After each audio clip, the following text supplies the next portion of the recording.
Hello.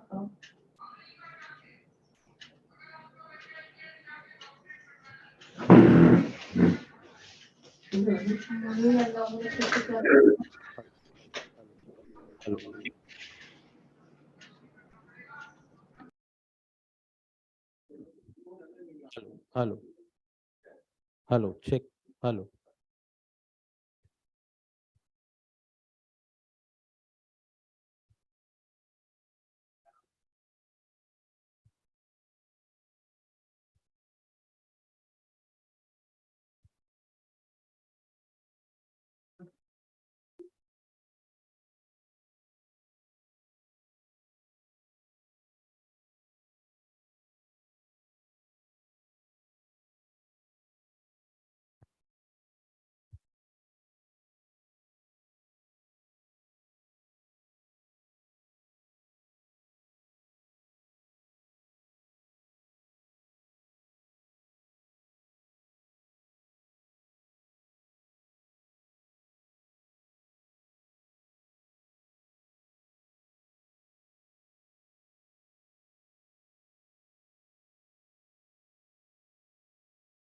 Hello. Check. Hello.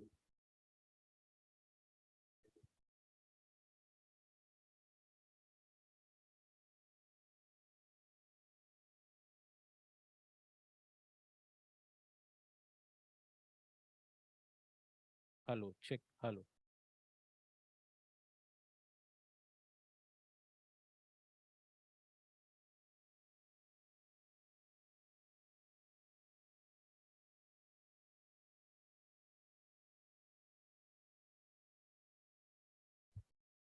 Hello. Hello. Check. Hello.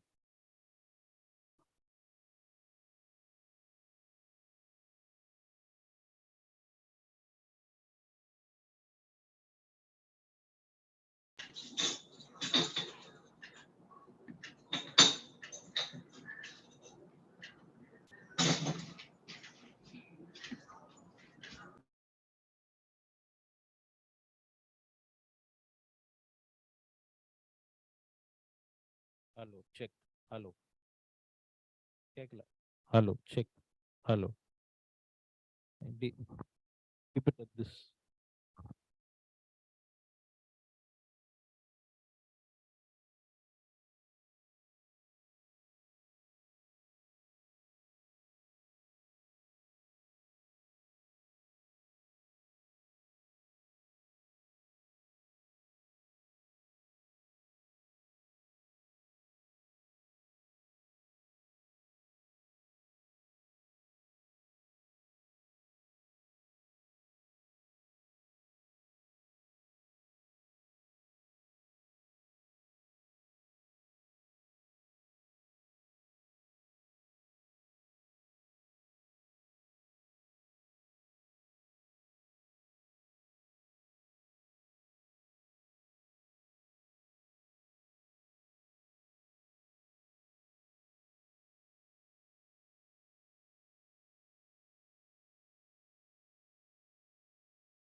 Hello, Mahesh. Can you hear me?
two proceedings now with a prayer to Sri Sadguru. Swamiji will be joining us shortly. Sri Gurubhyo Namaha. Sri Sadgurur Vijayate Jnanananda Saraswati. Swami Brahmaika Rupinya Padayo Pranadavayam. Guru Brahma, Gurur Vishnu, Gurur Devo Maheshwaraha. Gurur Sakshat Parabrahma. Tasmai Shri Gurave Namaha. So good morning to one and all. Good Sunday morning, bright Sunday morning. Chennai was preparing for a second cyclone for the season, but barring few sparkles today morning, sprinklers, we have had a peaceful morning. So welcome you all to the day 2 of the conference on peace and reconciliation. Hope all of you had a good time yesterday after the conference, those of you who attended yesterday. Enjoying Chennai, Margari is quite special, and I hope all of you had some time to take good rest after savoring the spirits of Margari in Chennai. Yesterday, we had a galaxy of speakers highlighting the imperatives of inculcating value-based education as an effective vehicle to achieve peace and reconciliation.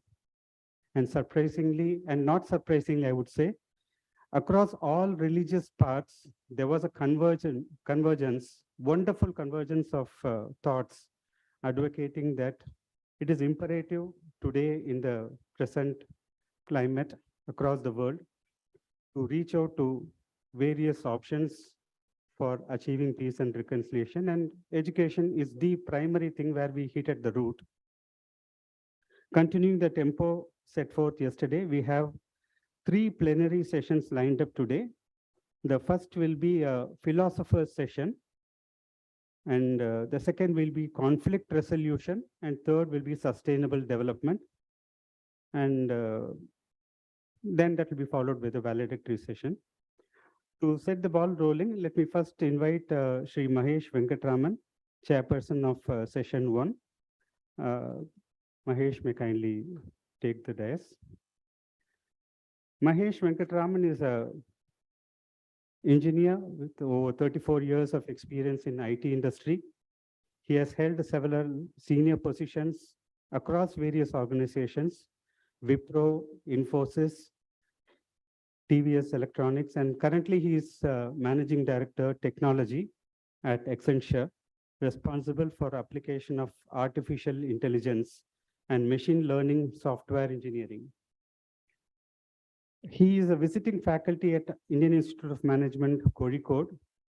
He is a visiting faculty in IIT Mandi and a frequent speaker at all major premier educational institutions like IIM Lucknow, Symbiosis, National Institution of Advanced Studies, Center for Policy and Society, and also various international forums. His area of interest include application of epistemology, philosophy, cognitive science, and perception in scientific and technological research, scientific discovery, and artificial intelligence. A point worth noting is he's holding 13 patents in the area of application of artificial intelligence in software engineering. Welcome, Mahesh. Thanks for joining us today. And in this session, we have other speakers, Professor Srikala Nair. She will be joining us virtual today. Professor Paneer Shelvam and Dr. V. Chandrasekhar. I'll invite Professor Paneer Shelvam and Dr. V. Chandrasekhar to the dais. And to start with, today we'll have the virtual virtual paper by Professor Srikala Nair.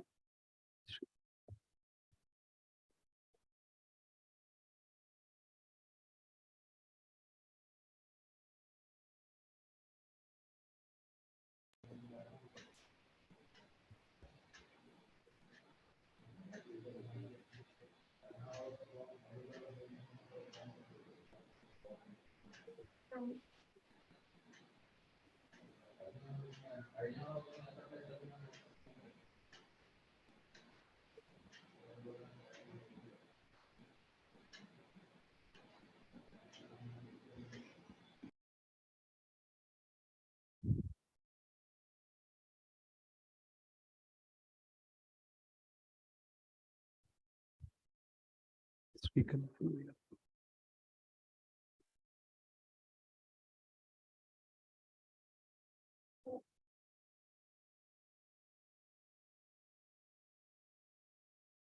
Professor Srikala Nair is an academically highly qualified person, currently the Director of International School for Sri Shankaracharya Studies and Professor and Head of the Department of Philosophy in Sri Shankaracharya University of Sanskrit, Kaladi, Kerala. She has a rich experience of teaching the subject for over 25 years. She had also worked as a professor in Nalanda University, Bihar. Brilliant in economics, in studies, she is the recipient of many awards and prizes during her studentship. She has been very actively associated with the ICPR right from the year 2013 and with the Indian Philosophy Congress since 2016. She has been very closely associated with Sri Gnana Advaitha Peetam and Sri Vishnu Mohan Foundation and a very ardent devotee of Sadhguru Ma. She has made a number of presentations in national and international seminars, and besides organizing seminars for the ICPR and other bodies, including the Philosophical Congress, both in India and abroad. Now I request Professor Srikala Nair to commence her virtual talk.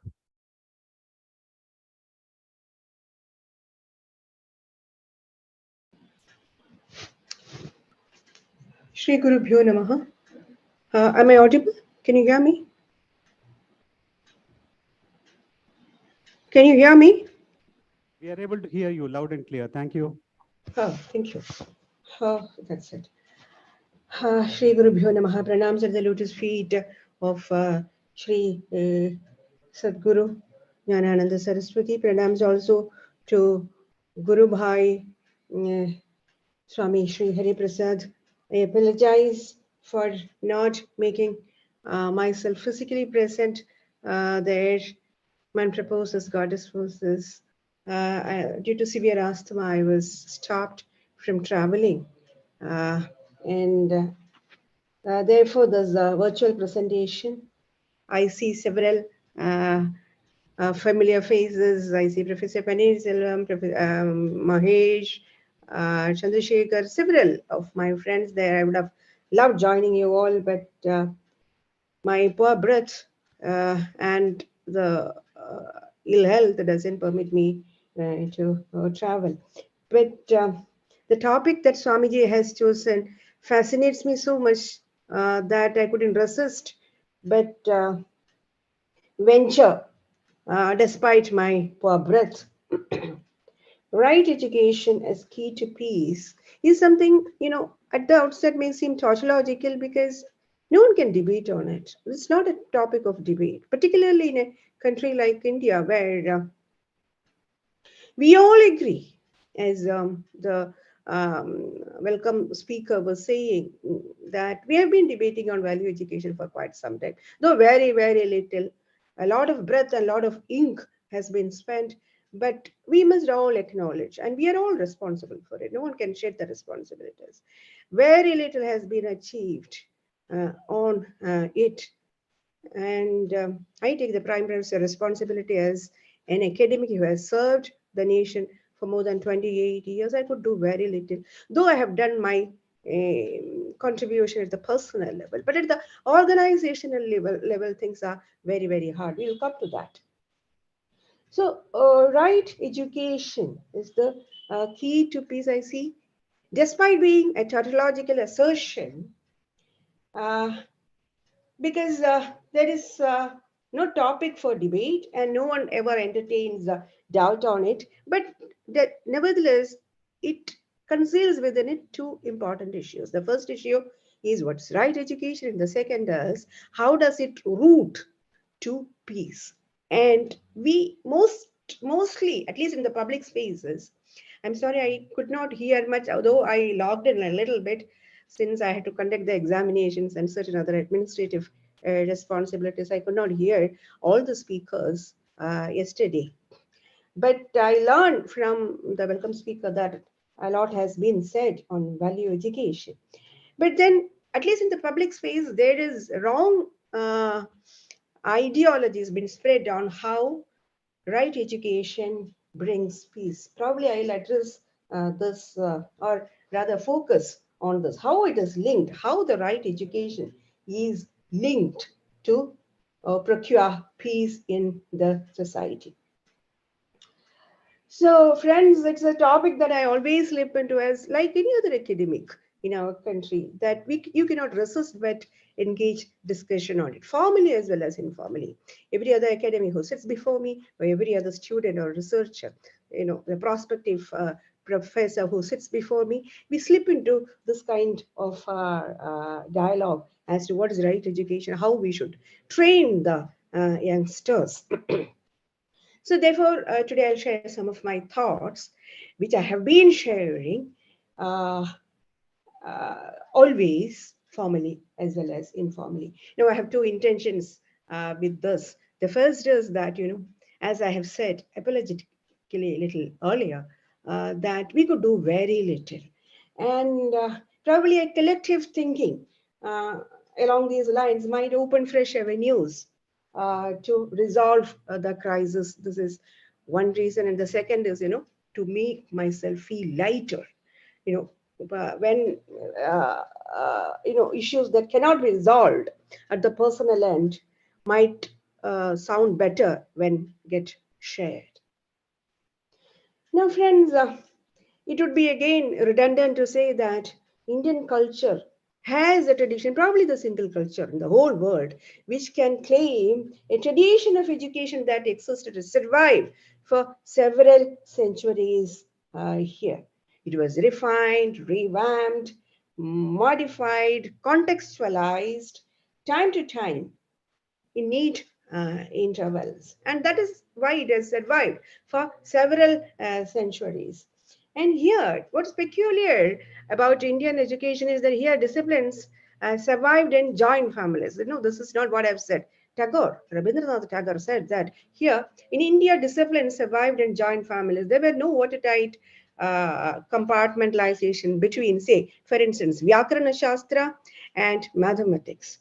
The grammar and the mathematics were disciplines that were tightly linked together, and philosophy was always at the center stage. It had several roles, despite engaging critical reasoning as well as doing darshana, the anvikshiki and the darshana, the two sides of philosophy.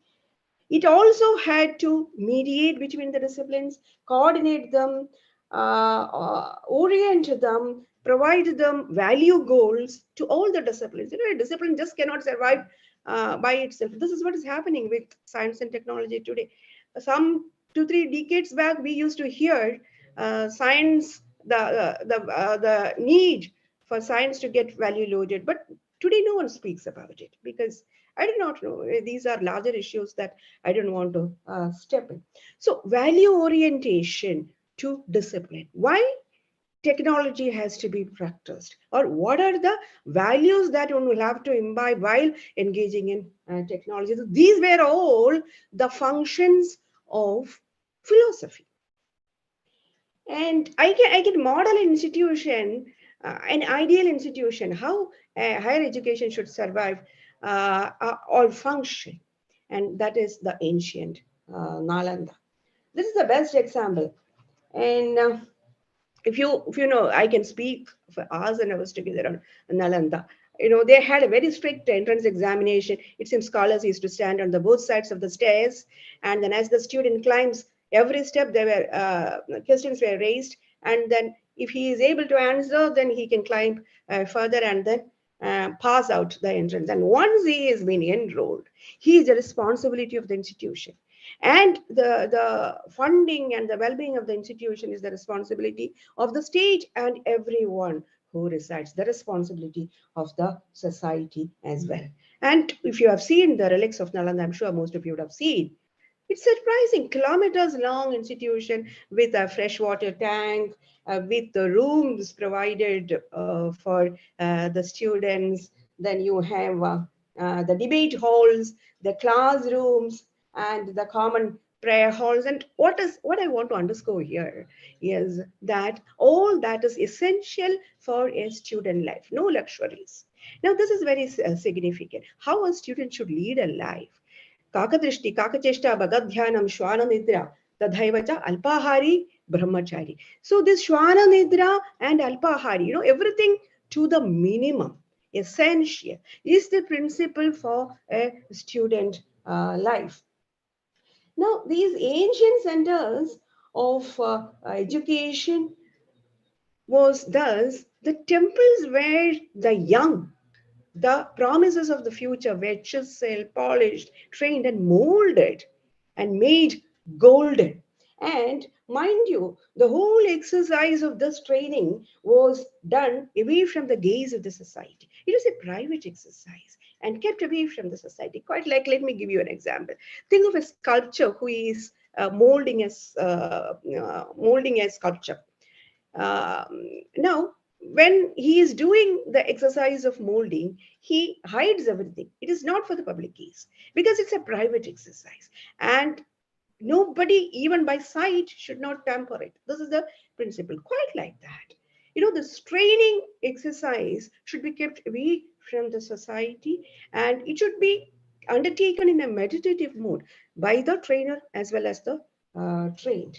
And the funding was lavish, and the state saw the responsibilities. And you know that Nalanda masters and the vice chancellors, great people like Dinaga, Dharmagurti, whenever they used to go for debate and they used to get huge fundings, and they were sannyasins. So they used to spend all that money for the well-being of the institution.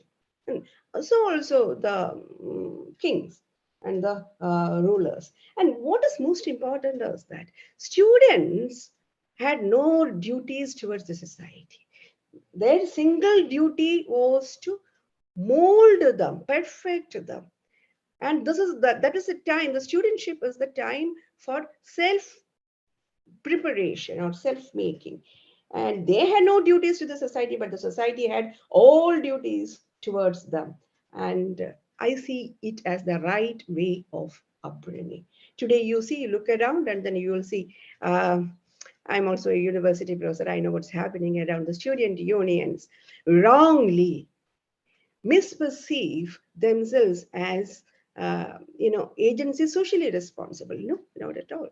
They should undertake only one duty, that is duties towards oneself, that is duties of molding oneself, perfecting themselves so that they can get enrolled into the garhastya. And once rolled into the garhastya, they have all the duties. Every being in the society is their responsibility, including the students and the aged and all of them. So this chaturashrama structure is, something which is internally coherent, one building into another. You all know about it, and together they stand as an integrated whole, one supporting the other. And this chaturashrama system, at the end of the show, it is beneficial both ways, that is for the individual as well as the society. So the individual and the society are not seen as two disintegrated or separate entities. They're one, and I'll come more to that. The second aspect that I would like to underscore is the concept of yajna. As you know, the principle of yajna is very, very fundamental and at the core of our philosophical exercises. As in Bhagavad Gita, I think the third and the fourth chapter, Lord dedicates the chapters for to speak about what he means by yajna and how every act of ours should be focused on yajna. He says, "Karma brahmodbhavam vidhi, brahmakshara samadbhava, tasvat sarvagadam brahma nityam yajne pratishtita." So everything is footed on yajna, and he goes on. He's eloquent on it. Yajnardhat karmanonyat. So we all do, or every action of ours should be performed in a mode of yajna, sacrifice. Now, the sacrifice has layers of it: the external, which is the gross ones, and the subtler it turns, it becomes more and more significant. When the sacrifice becomes internal and subtler, it becomes more significant. And this is precisely how the students self-studying becomes sacrifice. Now, you all might wonder, how is it that when I study for my own self, it becomes a sacrifice? Now, this is very significant. In the Shastras, it is traditionally it is called Swadhyaya Yajna or Shastra Yajna and so forth. Very significant and very subtle type of performance of Yajna. Now, the basic concept of Yajna is sacrificing in actually it is a kind of a sacrifice giving away, but then that is the right way to attain it, as the Ishavasya mantra says, tena tyaktena bhunji dhaha, thou shalt enjoy by sacrifices. Now this, how does the studying becomes a kind of a sacrifice? Now this is the most important sacrifice, I would say, because for the first time the fire has been kindled within the child. First kindling the fire is very, very hard and significant, because once it has been kindled, one has to retain the fire. But then the first, that first kindling is very hard. So that is what is happening in Swadhyaya, and then you are bringing up the fire and then retaining it and then trying to feed and pray, make proper fire. Now this fire is metaphorical. I can't get into more details of it. Now I'm going to address the second problem. How is it that this self-molding, the Swadhyaya Yajna, as I would call it, or the Shastra Yajna, goes uh, through several layers of refinement and brings peace to the society.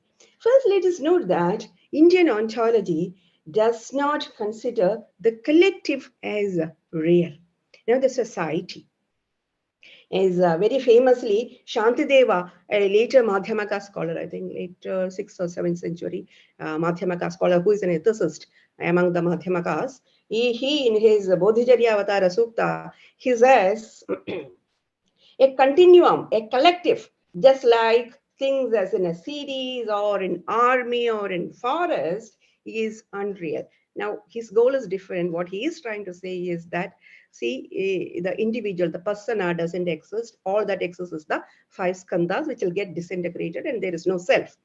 And therefore he asked, where is the dukkha? See, unless there is aswamikani dukkhani, when dukkha cannot have a bearer, then the dukkha, the one dukkha, one's dukkha, that is my pain, should be shared by everyone else. I'll come to that little later. But then what I'm trying to pinpoint at this juncture is Shantideva's insight that the collective is unreal. Here, what is the crux of the argument is that we should focus on the individual well-being of physical, mental, and metaphysical, and the rest is all byproduct of it. Once the individual has perfected himself, or at least seen the goal of self-perfection, not that every individual should become a bodhisattva or an ascetic. No, that's not what the call is. But at least if he is oriented towards that, the rest, that is the peace of the society, is just a byproduct of it. As I would say, I would use an analogy borrowed from my preceptor. Once you board the train, you don't have to walk inside the train. The train will take you to the destination. So also, if the right education is being installed in the society, you don't have to walk inside that. The right education will fetch peace because it's a byproduct of it. You don't have to conceptualize it at all. But remember, this is very significant. Remember that bringing peace to the society is not the goal of right education. That's again a byproduct. I underline this. Bringing or placing right education at the societal level is to redeem the self from the clutches of ignorance, and the enlightened ones, be it a Jivan Mukta or a Bhagavata, as in the case of Vishishtadvaita or Dvaita, and the Tathagata or the Jina, all of them are naturally ethical. They are not, their ethics is not a tutored ethics. It's a natural ethics. As Sri Ramana Maharshi once carrying a wounded lamb up the Arunachala hill, someone said that, oh, you are very kind to the lamb. And then Ramana Maharshi asked in turn that if your little finger is cut and you wrap a cloth around you, will you say that you are very kind to the little finger? He naturally feels that his self is extended to the lamb, and then he doesn't feel, it's as natural as one's breath. So this is the kind of ethics that Indian philosophy speaks about. It is not an injuncted or a normative ethics as in the case of others. So therefore, here ethics is metaphysics. Once you see the metaphysical reality, ethics naturally falls in. As Sureshwara has famously said in Naishkarmi Siddhi, there cannot be dirt in the burning fire. So also in the Jivan Mukta, you cannot have the Bheda Chinta. The Bheda talk itself doesn't arise with the Jivan Mukta. But Jivan Mukta's goal is not to bring in peace to the society. It is a byproduct. It will fall in. Now, I am not again arguing that every other person that you see in the street will be a Jivan Mukta or can be a Jivan Mukta. Not necessary either. Bring in right education. Give them right orientation. The rest will fall in place.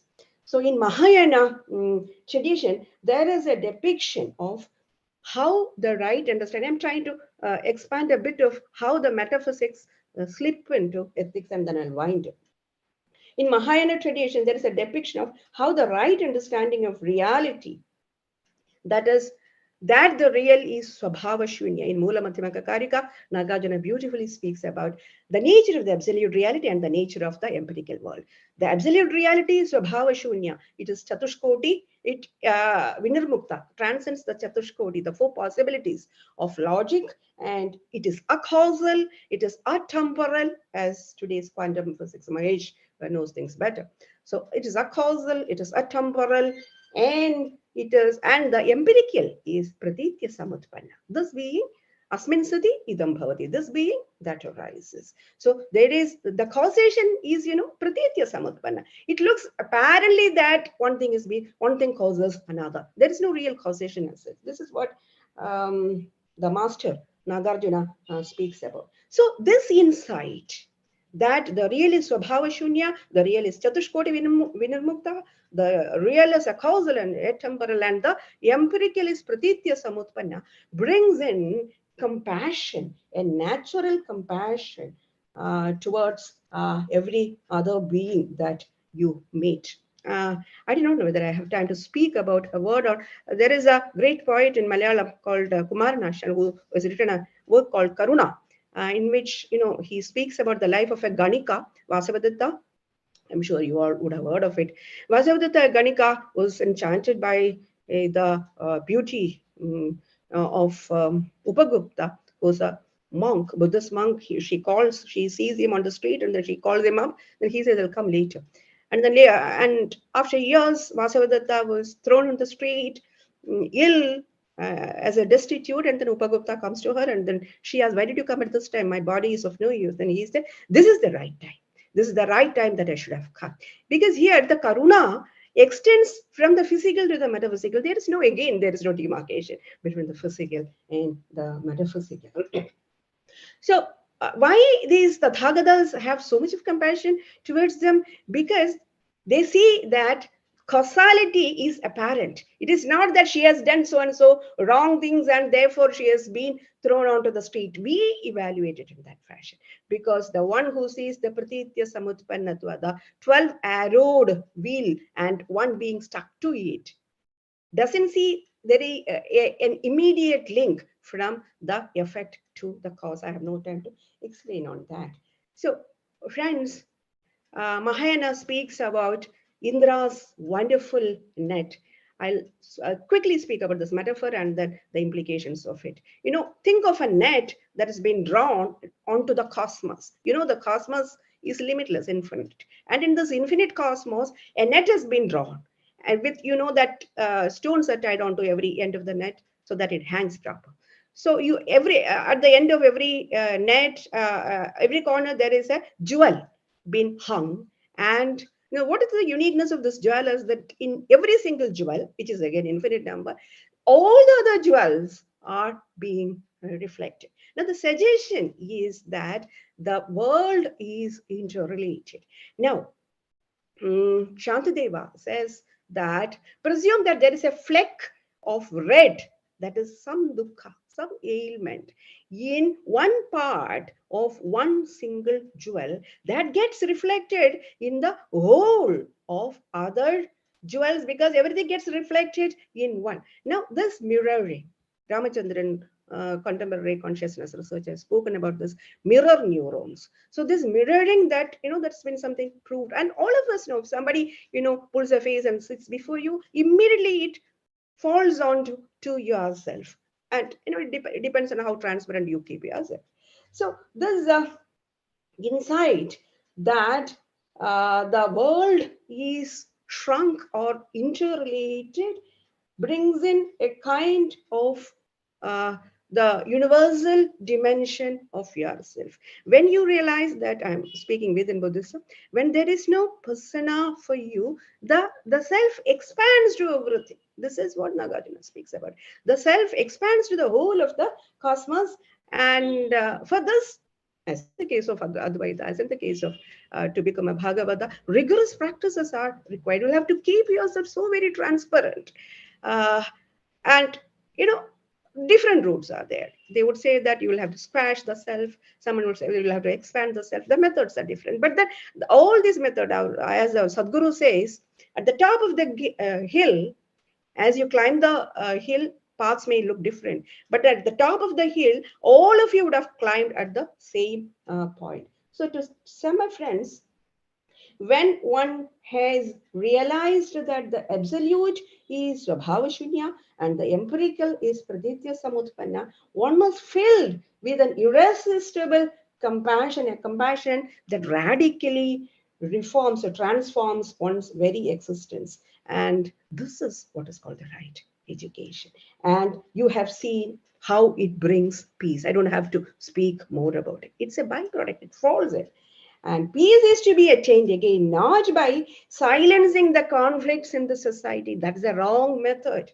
You can silence the conflicts in the society. It's like, applying ointment onto the wound at the periphery.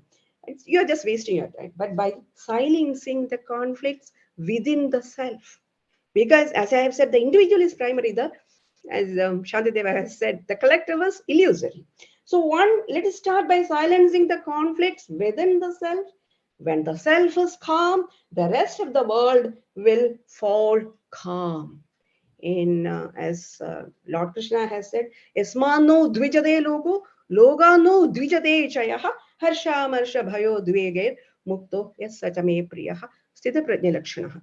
That is, Siddha Prajna is one who doesn't provoke the world and do not get provoked by the world in turn. So to sum up, I'm not a Jiddu Krishnamurti fan, but nevertheless, something which Jiddu has said has attracted me. He said that the violence starts at the individual level. Violence, you all see that there is violence at the society. Society by violence thodi ho. Society cannot create violence. The violence starts at the individual level and still very subtly at the epistemic level. You know how violence starts. I'm an epistemologist professionally. Therefore, let me speak about the incoherent doxas that one may these days entertain. Doxas means the beliefs. When you have incoherent beliefs, at one you are an irreligious, to excuse me, scientists, but those scientists, I've met many, they say that we are very religious, but nevertheless, science, officially we are different personas. So now, incoherent doxas. Incoherent doxas brings difficulties for you primarily, and then that gets reflected in the society. This is what Jiddu is trying to say. So violence starts at the individual level, epistemic level, and it develops metaphysical hues and gets reflected in the society, has its practical extensions. And therefore I would like to appeal to the august audience here, to the enlightened people here, yes, that let's not get ashamed to speak about the actual stages, that we need to focus, we need to roll back, get back to our tradition and speak that the focus should be at the individual level, and that has to start at the primary level itself. And as I've said, apologetically, we could not do much. We have been speaking, I've spoken the same thing in several platforms, but I could do very, very little. Though I do know I have raised a global forum for young philosophers to train academic philosophers in the fine mood, because if you appoint one wrong assistant professor in a university, you're spoiling 10 generations, as someone has wisely said. I think the NAC chairman, very wise statement. So let us all realize the responsibilities and train the young for the present as well as to the future. Thank you very much for permitting me to share some of my thoughts. In fact, the burning thoughts and apprehensions about current education and my inability to translate them at the policy level. Thank you so much.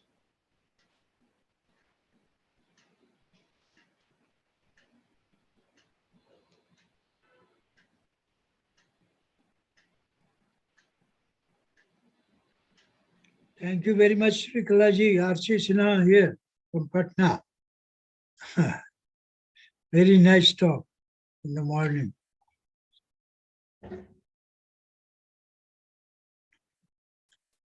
Am I audible? Oh, you are not audible. Oh, I'm sorry. वो talk नहीं था. I'm just sharing some of my burning thoughts I've said. Oh, Our inability to do several things, we keep talking, but these are things to be practiced. Synergy, as you also know. yes, I joined and I heard very patiently, and especially when you mentioned in Nalanda University, Uh, it was. So,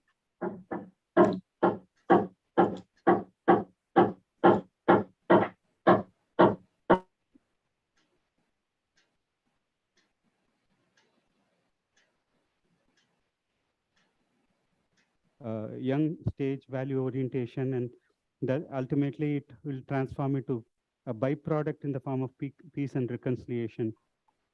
Now we have Professor Panir Selvam, who will be the next uh, uh, speaker.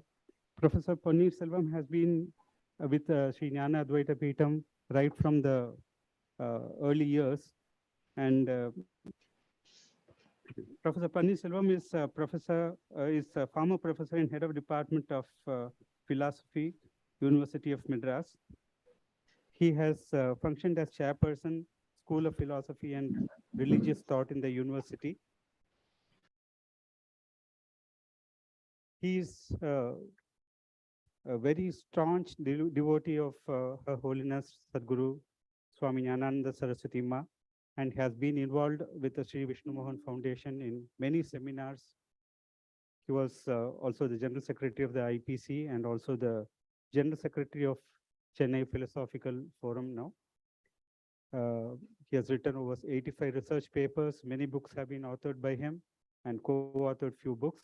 He has guided thousands of students to achieve doctorate and postdoctorate qualifications. Now I request Professor Panir Selvam to take the chair.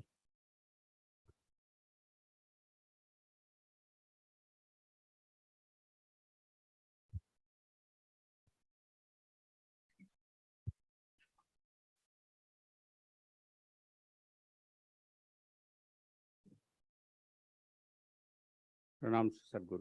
uh, Most revered and respected Swamiji, the Honorable Chairperson of this session,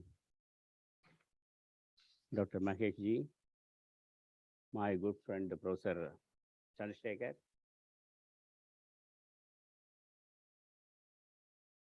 Professor Indra Madam, Ramdas sir, and other friends who are here. The 7th annual conference on peace and reconciliation, this time has a theme: education is a key for peace. And today, our Swamiji said it is philosopher's session. The first session is philosopher's session. I would like to approach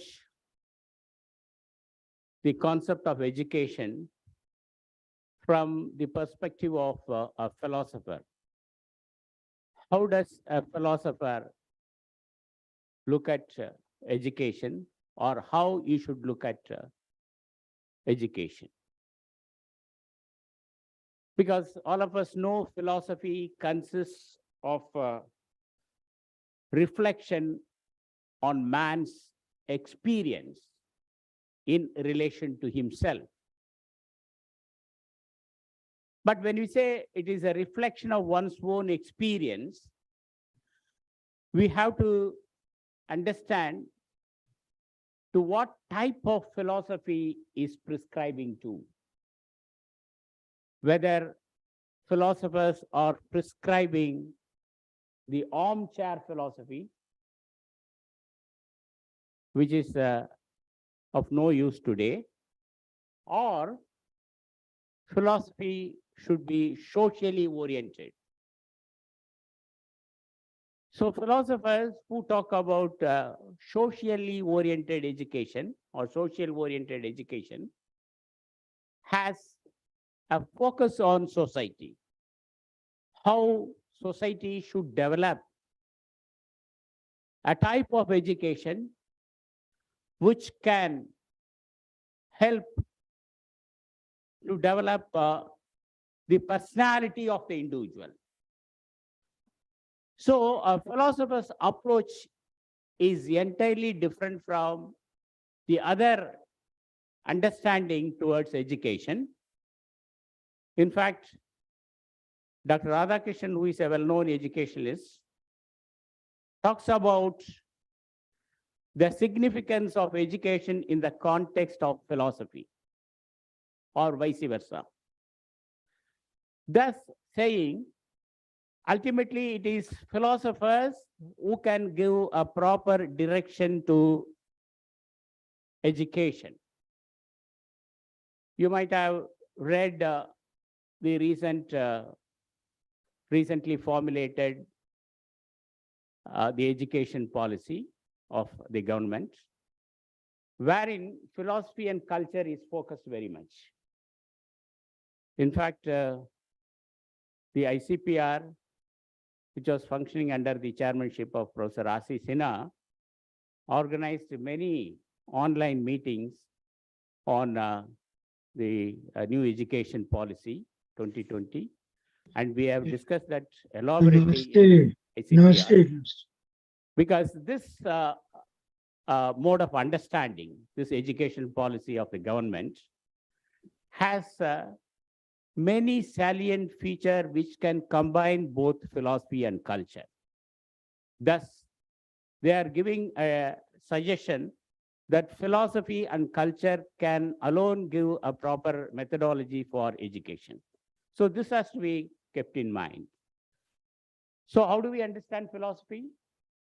We say it is a rational and critical and illuminating review of everything. So education should have this basic concept. What is that? Education, when we are educating somebody, then it should be a rational education, that it must be based on reason. Secondly, it should be a critical one. And thirdly, it should eliminate the human beings. So the close link that exists between philosophy and education is something remarkable. And the question here that comes to my mind is how to develop the philosophy of education.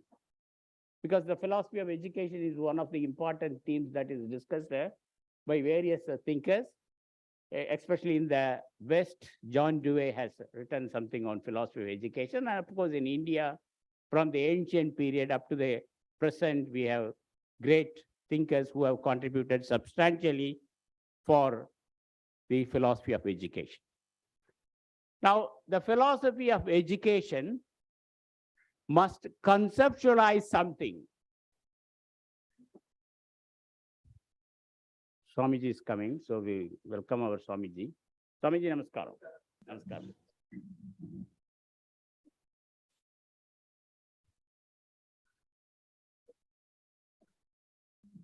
So, the philosophy of education must be in a position to conceptualize.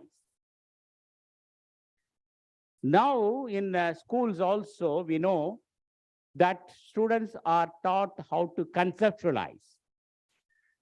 We teach children that they should understand the concept as such. So conceptualizing is one of the basic aspects of philosophy of education, and philosophers are doing that. And the second issue that is closely connected with this is formulating the problems. And thirdly, classifying the ideas and how logic and dialectic can be used, and critical thinking. This is very, very important because all of us now understand the role and significance of critical understanding. So critical thought, which is very much essential for philosophy of education, should be based on culture. So the philosophy of education has a close link with one's own culture. We cannot uproot ourselves from our own tradition and culture and cannot develop a type of education which is alien to us.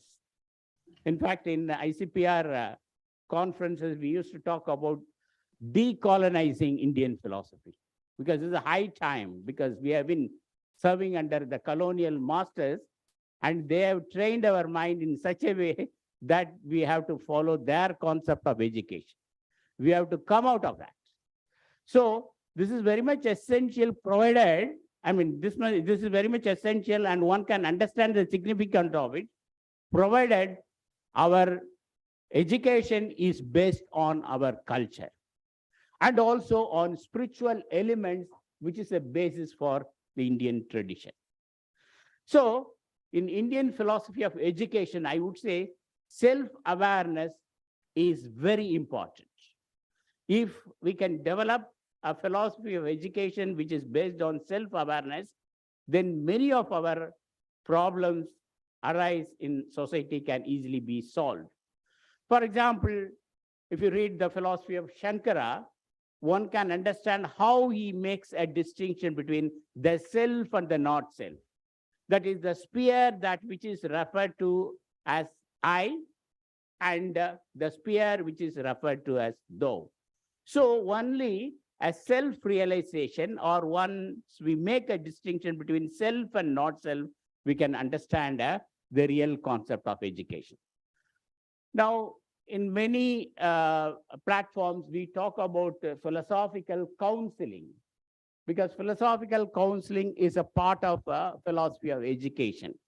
Because once it is said only psychologists can give a counseling, but now we are proud to say even philosophers can give a counseling, and this philosophical counseling is very important for the reason, because when a philosopher gives a counseling, it is based on one's own tradition, because our tradition is something which is very important and which has to be preserved. What do we do in philosophical counseling, for example? There is, we talk about the harmony that exists between mind and spirit, and how man is socially oriented person, and how the concept of well-being is implicit in the philosophy of education. So the harmony between the mind and spirit is something very important. In fact, the Westerners have made a very clear-cut distinction between mind and spirit. And some of them argue that mind is more important than spirit, and spirit is more important than mind. And of course, Professor Indra Madam is there, where this hierarchy or this bipolar concept, which has been predominating in Western tradition, is not present in Indian tradition. In fact, for Indian tradition or Indian philosophers, that both mind and spirit are not opposed to each other, as we find in the West. Here, both they are complementary to each other. Mind and spirit are complementary to each other.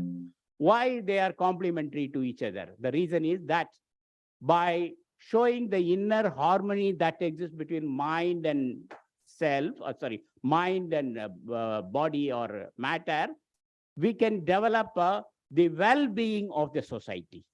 A society which is well established, or life world, which is quite often spoken in Western tradition, is very much present, or which can be visible in Indian tradition, if we understand the close link or the harmony that exists between body and mind. Because it is said that once we have the harmony between these two, then many of the moral conflicts can be easily resolved. So it is very much essential for us to develop a concept of education. And there are very beautiful elements which are available in the 2020 education policy. And I would say this sort of understanding of the concept of education would solve many of our problems. In fact, education should have a concern for the downtrodden, the oppressed and the suppressed, neglected and marginalized section of the people. That is the reason why I said there is no point in talking about the armchair philosophy, something very abstract and something which cannot be useful to the society is no more relevant now. There is no place for that now. We are more concerned about a philosophy of education which is socially oriented, how the society can be developed. In fact, here I would like to state that the entire discourse in philosophy in the West, that is the friendly quarrel that exists between the analytical philosopher or Anglo-Saxon philosophy and the continental philosophy is very much important in this context. Why? Because I always have the feeling that it is a continental philosophy which has a concern for the society. In the continental philosophy, we talk about human values, human freedom, liberation of women, liberation of the marginalized people. These are some of the important concepts that are discussed in continental philosophy. And this is very much essential when a philosopher approaches a philosophical concept. That's why armchair philosophy has no relevance at all. The philosophy which has a concern for the downtrodden and the poor and the needy is very much essential. And also, yesterday, Professor Bhatt was also pointing out this aspect, that is, philosophy of education should develop the economic and political and also social justice. In fact, I remember the words of Ambedkar. Ambedkar considered that democracy is meaningful if each and every individual gets his share. If democracy is for few, then that is not a proper democracy. So social justice is something which is emphasized in philosophical meetings and philosophical conferences, wherein it is argued that the concept of education should also have a concern for the entire human society. In fact, Professor R.C. Sinha, I hope he is there, he has written a wonderful book on the postmodern understanding ethics, wherein he talks about how the Dalit self can be liberated. Yes, please, I am here. So this is how education should evolve. This sort of education can solve many of our problems. And also, that is very much essential for us to have a participation with the community. It is not that students are taught only in the schools or in colleges. They should have the social gathering or social understanding, so the community can play a dominant role in shaping the mind of the child. And not only that, yesterday Professor Bhatt has made this point, this very, very relevant, that the concept of peace, while talking about concept of peace, Professor Bhatt pointed out that it has a close link with the environmental problem also. The environmental problem has one important element which can be attached to the concept of peace. Because peace is not piecemeal, as Professor Bhatt sir yesterday said. It is a holistic approach. This holistic approach is possible provided we know how to celebrate the nature. This is possible provided we understand the significance of nature, provided we understand that nature exists not for our exploitation. So the education has got different dimensions. It is entirely different from information. It is different from knowledge also. It is something called wisdom or jnana. So education can give us a proper direction, provided if we consider education as wisdom or as a jnana. And true education is possible provided there is a link between mind and spirit, as just now I have explained that. And I would like to quote the quotation from Mahatma Gandhi, which is very much available in Harijan, wherein he says, good education is that which draws out and stimulates the individual in spiritual, intellectual, and physical faculties of children. This is a quotation from Gandhi. And also, Sri Aurobindo, who has a concern for education, has talked about or developed a concept known as the integral education, which insists that simultaneous development in knowledge, will, and harmony and skill are very much essential. So Aurobindo talks about the integral education, which can take into account the many facets of the individual. That is how the individual should develop his skills for the human society. In fact, the entire discourse given by the contemporary thinkers have a special significance with regard to education. Here I would like to make one more thinker, that is Rabindranath Tagore, who says as follows: the highest mission of education, he says, is to help us to realize the inner principles of unity of all knowledge and all the activities of our social and spiritual life. And of course, Radhakrishnan talks about how education can show a direction from being to becoming. This is a very beautiful concept which is quite often used in Western philosophical tradition, being and becoming. And Radhakrishnan made use of this concept in order to tell us that education is a creative process moving from being to becoming and from knowing to internalizing. This is very important. From knowing to internalizing. This, when we say internalizing, it means that the inner aspect or the inner situation or inner way of life of the individual has to be changed. This is what he calls the self-generated understanding. So this aspect of education, which is available in contemporary Indian philosophers, is something very important. And the entire philosophical discourse in the contemporary period has given a consistent picture of education, which in short, I would say, is the synthesis between mind and body. Because we are concerned about information and also we are concerned about knowledge, but we have to move from this. And as Radhakrishnan says in his well-known book, Philosophy of Education, that education must give us a direction for wisdom. And finally, I would say, as quoting Swami Vivekananda, who says that true education is training both the head and the heart. So this synthesis, so this means a new mode of education has to be evolved. This is possible provided we are ready to give a philosophical outlook to education. And if we are ready to give this philosophical outlook to education, then the concept of education can give a new methodology for understanding.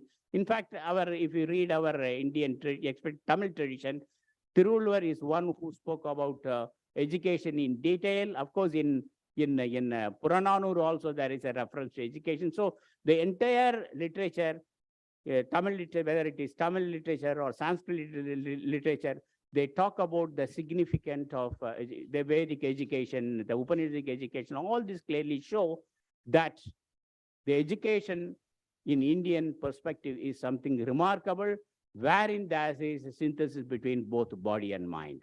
And I would like to conclude by saying the best way of understanding education is to evolve, is to develop the inner aspects of individual, which means the values which are implicit in the individual must come out.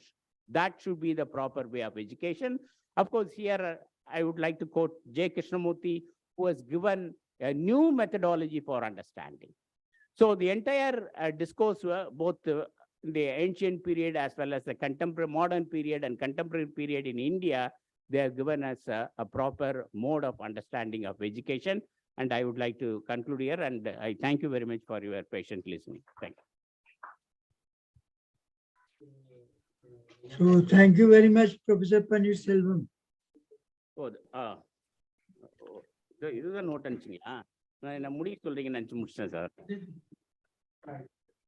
So thank you very much, Doctor. Thank you. Sir, Sinaji. Yes, it is a well articulated and nice paper. Thank you. I would like to have share one information. Sir. When the valedictory session will be done, because I have to be present in that session. So Yeah. will you please help me? Yeah, I'll be there definitely. No. Then Because summarize. Professor Godavesh Mishra has come from Nalanda, Okay. so he is my guest, Okay. and we both will proceed to Darbhanga. Okay. So that's why I wanted to Professor, Hello, Professor. how are you? I I heard your talk. You are not visible. Now I am visible. Okay. Oh, Swamiji Swamiji. ko pranam. We extend our namaskar to Swamiji. Swamiji, look this side. What is happening there? Swamiji pranam. I Your extend my. voice is not audible. We want your blessings. Give the mic to Swamiji. We want blessings of Swamiji. Always there with you, Professor. Are you able to see me? Swamiji. I cannot see you. Who can I see? Of course, I can see you. Okay. Yeah. Godavesh Mishra, Professor Godavesh Mishra is here in Patna. At I my am residence. Professor's guest today. Oh, very nice, very nice. So I wanted to know at what time valedictory will start. 3 o'clock it starts. 3 o'clock. 3 o'clock. 2 o'clock, sir. 2 o'clock. 2 o'clock will be okay. Yeah, 2 o'clock. 2 o'clock. Okay, 2 to 3. I will be present. There is one small thing which I want to say. Yes, sir. The people who are speaking today and also the people, the parents here also. I received a call in the morning and that person was had a lot to say. They said that, it is very good to discuss philosophical doctrines and ideas, but how relevant is it to young people? That person was very appreciative of Father Vincent Shekhar's talk and his interventions also. He said that they are very important. It isn't how the child is brought up, that a competitive environment is all we see today. We are seeing that the world is full of competition, and so a child who does not rank in the first levels, they feel frustrated, they feel angry, and they go to the wrong ways. The children itself, when they are eating, the parents see the other child, she's finished her plate, you've not eaten your plate. And how much of these are just questions which the teachers and the parents here must say, what I learned from school, how much is it relevant today? All that geometry, what am I doing with it? I was made to write by my handwriting had to improve. They used to make me until I was in the 10th standard write handwriting, and then after that I'm using a keyboard now. So I said that was for that time that was the relevant thing for them to teach you, but she says that also too much of competitiveness, especially she said there's joint families teach unselfishness and sharing. That is my opinion, I said. So she said no. It also teaches competitiveness and also brings ill feeling between members of the family. So all these things, if speakers can consider and talk about, it will be very nice. Narayan.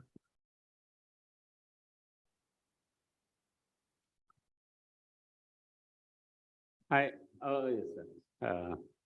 Thank you, sir. Actually, when Ramadas sent a note, I didn't read it. I thought he's asking me to finish it. So because whenever a chit comes in a seminar, it is understood that you have to complete. Then now I read it, and he says that Swamiji wants me to give a Tamil translation of what I spoke very briefly. So let me explain what I said in Tamil very briefly. You can have some. I have. அதாவது இன்னைக்கு சுவாமிஜி கொடுத்த ஒரு தலைப்பு என்னன்னு கேட்டினா, தத்துவவாதிகளினுடைய நோக்கில் எப்படி கல்வி அணுகப்படுகிறது. ஏன்னா உங்களுக்கெல்லாம் தெரியும், தொடர்ந்து நீங்க வந்துட்டு இருக்கீங்கன்னு நினைக்கிறேன். இது 7வது ஆண்டு அமைதிக்கான ஒரு கருத்தரங்கம். தொடர்ந்து 7 வருஷமா நம்ம பண்ணிட்டு வரோம். 2019 ஃபேமிலி, அதாவது குடும்பம் என்பது எப்படி ஒரு அமைதிக்கு ஒரு வழிகாட்டியாக அமையும் என்பதை பற்றி அவர்கள் அமைத்திருந்தார்கள். இன்றைய தினம், அதாவது இந்த வருடத்திற்கான கருத்து என்னவென்றால் கல்வி.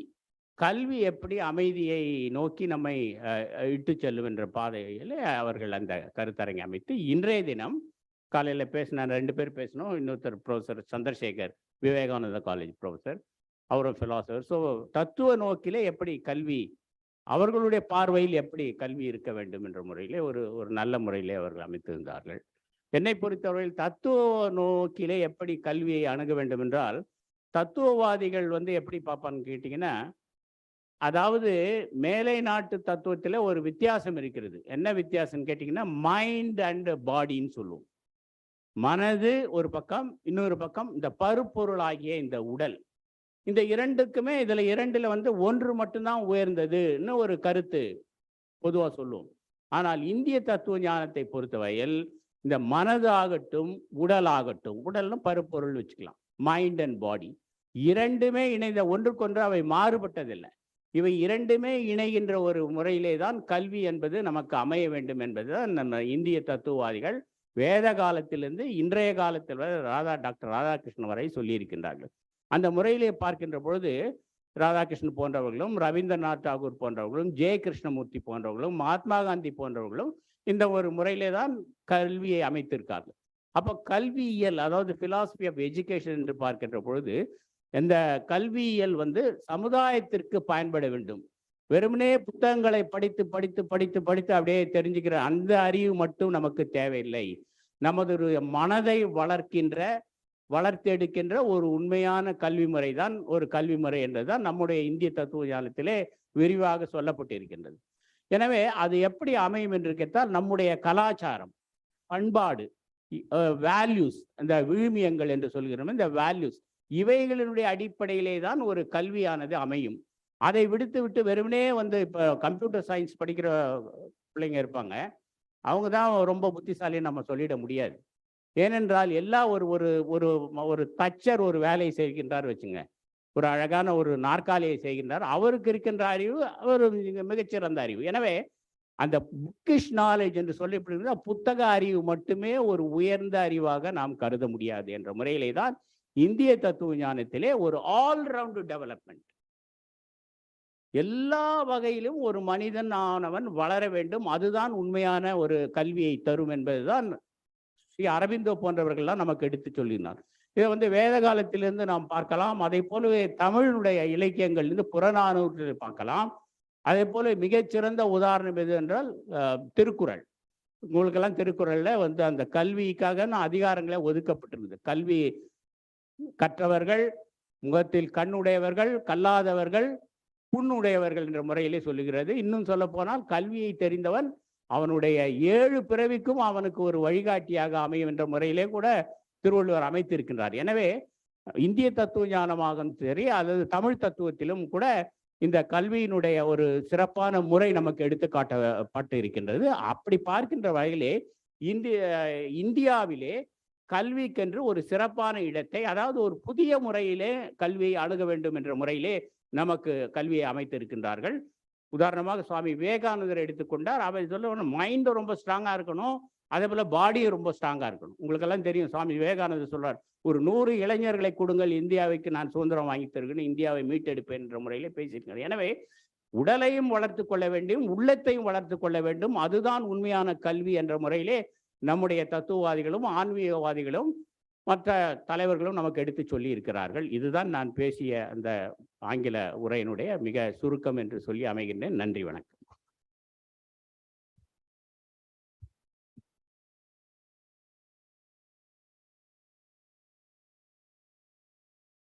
Thank you very much, Professor Srinivasan. I request Ishwar Mama to felicitate Professor Paneerselvam.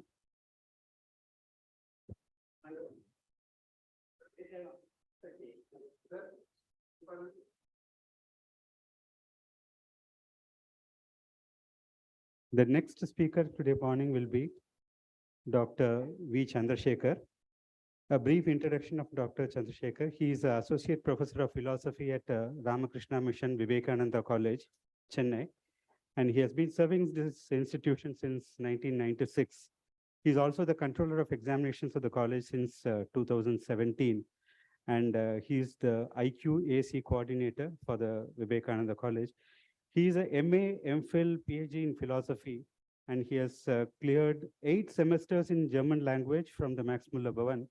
And he had pursued PhD philosophy from Satyanilayam Research Institute of Philosophy and Sanskrit, Chennai University, and widely traveled, and he has presented research papers in national and international conferences in Bangkok, Malaysia, Turkey, and he's an extraordinary philosopher and academician, and he was the Undersecretary for the Second World Conference on Siddha Philosophy. I now request Professor Chandrasekhar to hold his speech, please.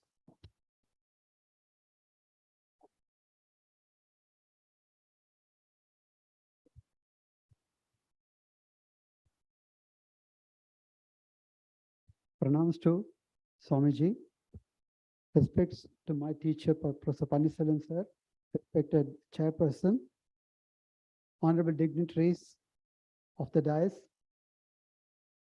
It gives me immense pleasure to come once again here for another seminar like this.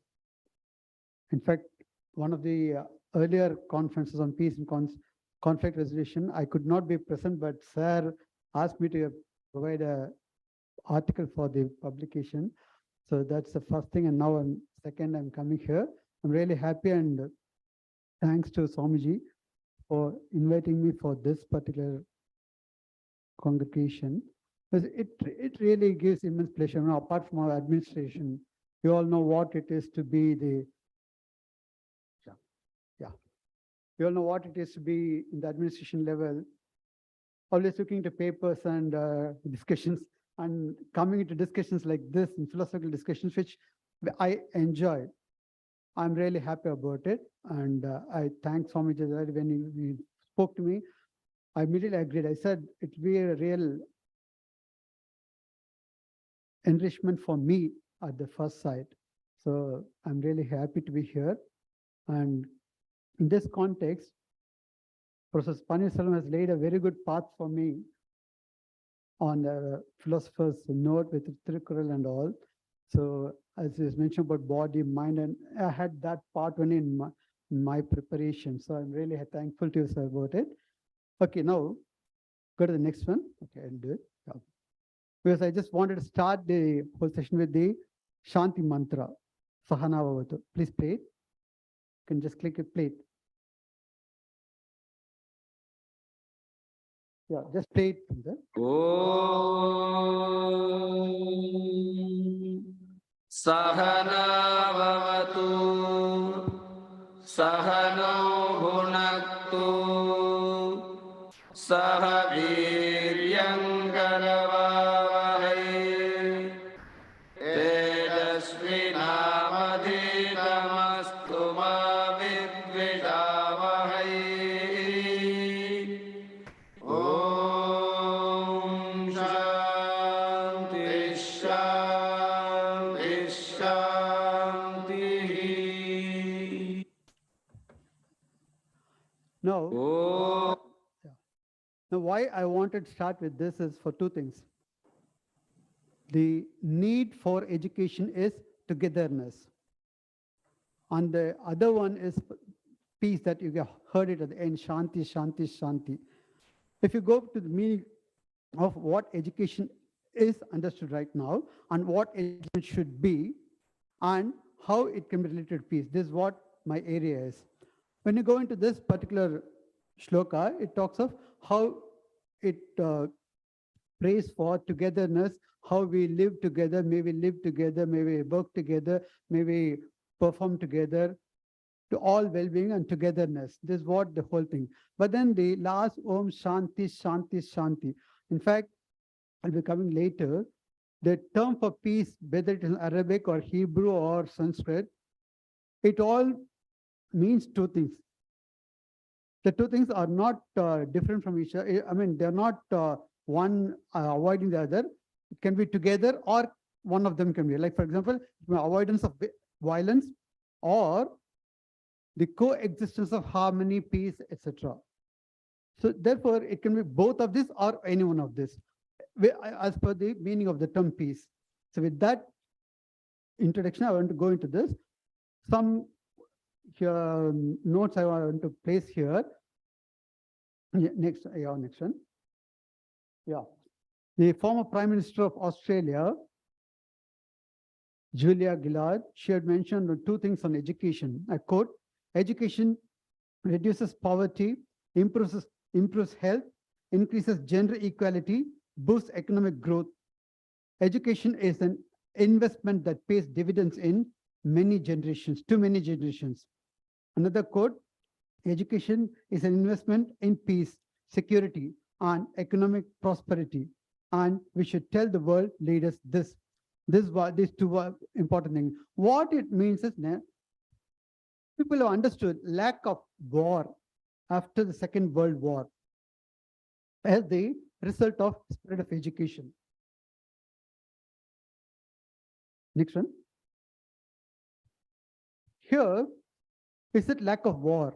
In fact, one of the important thinkers, Galtung, I think, of peace studies, mentions whether, well, we made a discussion about peace for two aspects. But before that, whether when we talk of absence of war, is it only with respect to the important major wars, or is the world conflict ridden?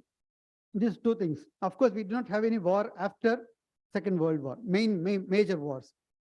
But looking at countries like Sri Lanka or India, Pakistan, or some of the important small countries, where a lot of conflicts are taking place.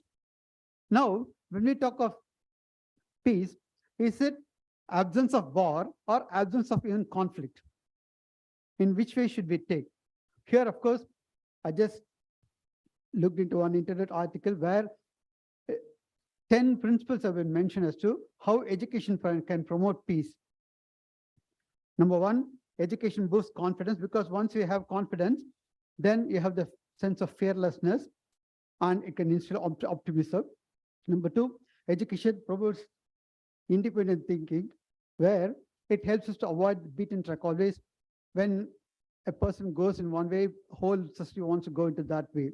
Instead of that, education gives us scope to think, rethink, and reevaluate what we have done. So this is one important aspect where we can avoid conflict. The third one, education inspires problem solving. Problem solving, it can be either taking things from clue from what others have done, or bringing the solution from our side and new thinking. When it do new thinking, that can also help in conflict resolution, because a new light can be thrown into that. Number 4, education builds communication skills. You know, communication is very, very important, because many problems rise because of people not knowing how to talk to the other person, how to communicate their ideas. So that is solved by education. Number 5, education opens doors, of course, for employability. But earlier on, it was the problem for employment. But now it's a problem of employability, where concerns are talking about, the organizations are talking about, they need people, they have, but they are not able to employ them, because they don't have the skill. They have the degree, but they don't have the skill. Now, what is important is to develop skills along with your education. But then there's one more thing, how we must respect others, how we must give room to others' views. All these things will be taken into account. And once unemployment is solved, that it's also a cause for concern, which can help in avoidance of conflict. Then education reduces poverty. And next slide. Education increases political involvement. Of course, I have my doubts here, whereas many of the educated do not go to the polling booth of late. So, but it is mentioned there that education helps in political involvement, in the sense that an educated will expect some accountability from the government, and also good proper governance. So that way education can help. The 8th point is education reduces support of terrorism, because it's believed that an educated will not go for militancy or terrorism, whereas an uneducated might be able to. But why they said is, if one person, especially if a woman, an educated woman, does not support terrorism or militancy, she can influence her husband, her children, her society, her family, her relations, and in that way the community.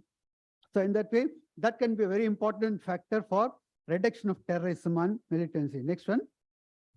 The education builds empathy. This is very, very important now, today's world, because it is not only belongs to what I want to say, but I should also listen to what others have to say. So that, giving room to the other is very, very essential for resolution of conflict. The last one, education cultivates respect. Through school, through colleges, we learn to respect our teachers. And that can move out to our brethren within the family or in outside society everywhere. So that these are the ways in which education can contribute to peace. This is what the article mentions. But now, my question, going with another thinker, is this idea talking about the conceptual meaning of education or the systemic meaning? Because, go to the next one. The conceptual meaning and systemic meaning, what I mean is the education system prevalent in our country and any country for that matter. Now, does this give scope for whatever I have said so far? Or should we have a redefinition of the concept of education, going in line with what Professor Panitram has said? Of course, I've taken my ideas from Swami Vivekananda, and since he's also touched that, it comes closer. Now, what should we do? Should we look in the conceptual definition or the systemic meaning? Next one. One former director of National Council of Educational Research and Training, he had written a quote, "Lot of confusion in debates on education might become avoidable if we keep the conceptual and the systemic spheres apart and remain aware of the distance we don't." When you go to the next one, we'll skip some of this portion. That is, when we take up the lack of war, I mentioned it earlier, it is this author who has mentioned this idea. If this claim refers to developed nations and major wars alone, is it the case with all countries That's what he asked. It's mentioned about Pakistan, Sri Lanka, Afghanistan, and all. Now, if we have to look into it, the next item that I want to look into is what is peace. That's why I go to the next one. Johann Galtung delineates two types of peace, positive peace and negative peace. This is what I mentioned earlier. That is presence of well-being or co-presence of harmony, justice, equality is taken to mean positive peace, while negative peace is understood as absence of violence. Next one. I was mentioning about peace, the Greek term irene, or the word salam, or shalom, or shanti. Take up the meaning. They all either mean absence of violence or both of these. Let us take the Sanskrit terms, peace. We mention peace, peace, peace, shanti, shanti, shanti. This is what we do in any prayer. Why? It means peace in me, peace in nature, peace in the divine forces. So peace is not only the sociological level, not only the physical level, but it's at the level pertaining to nature and also to the divine. So we call it Adi Bhautika, Adi Devika, and Adhyatmika. Adi Bhautika pertaining to living beings, Adi Devika pertaining to unseen force, Adhyatmika pertaining to the self. The question we ask here is, does today's education, the systemic form of education, does it help man to evolve from his animal nature through humanity to divinity? So I spoke of 3H. Now, what is a man? Man is basically defined by sociology as a rational animal or a social animal, which means he has the animal tendency in him. But who is in the society? That's why it's called a social animal. But is there something beyond? Here I bring in Swami Vivekananda, who said we are the manifestation of the divinity. Every man is the manifestation of the divinity, which means humanity, animality to divinity. So how man loses his animality or transcends his animality to reach the divinity. That is where 3H comes into picture. The 3H, which I'm always fond of, I've heard it elsewhere. Head, heart. Okay, sir mentioned head and heart. I include hand, head, heart, and hand. How? We require man who has unison in head, heart, and hand. Okay, is it possible? A mention was made elsewhere that we require man who has the head of Shankara, the heart of Buddha, and hands of Janaka. The reason is head of Shankara for knowledge, heart of Buddha for peace and peace-loving and being togetherness, and hands of Janaka to serve. In fact, coming from Vivekananda College, I made a transcription into this by bringing the Trinity, the Trinity of Ramakrishna movement, head of Vivekananda, heart of Ramakrishna, hands of Sharda Devi. In the sense that Vivekananda stood for Gnana, Ramakrishna for Bhakti, and Holy Mother Sharda Devi for service. In fact, whoever is to come to pay respects to Guru Maharaj was served by Holy Mother. She took that as her path, while Ramakrishna Paramahamsa was contemplating in divinity, and while his Sishyas, like Vivekananda, talking of Gnana, she was concentrating on just service. So if we can develop a man or woman who could coordinate these 3H, that should be the true education. This is what Swami Vivekananda mentioned. He's saying education is the manifestation of reality already in man. So reality is not something to be brought. It is already there, which has to be evolved. So this is the idea. And go to the next one. Education today is, of course, career-oriented. And what is needed is, we'll go to the last para, that is, does it instill human values like truth, honesty, compassion, or assist him to tackle with difficult situations? Because we have thrown up in challenge. We have to face the challenge. fight to the end and finish the game. So that is the way we can live to the expectation of Swami Vivekananda, who said, I quote, him I call a Mahatma whose heart bleeds for the poor. And he says, if somebody cannot think of the poor, he's a Duratma.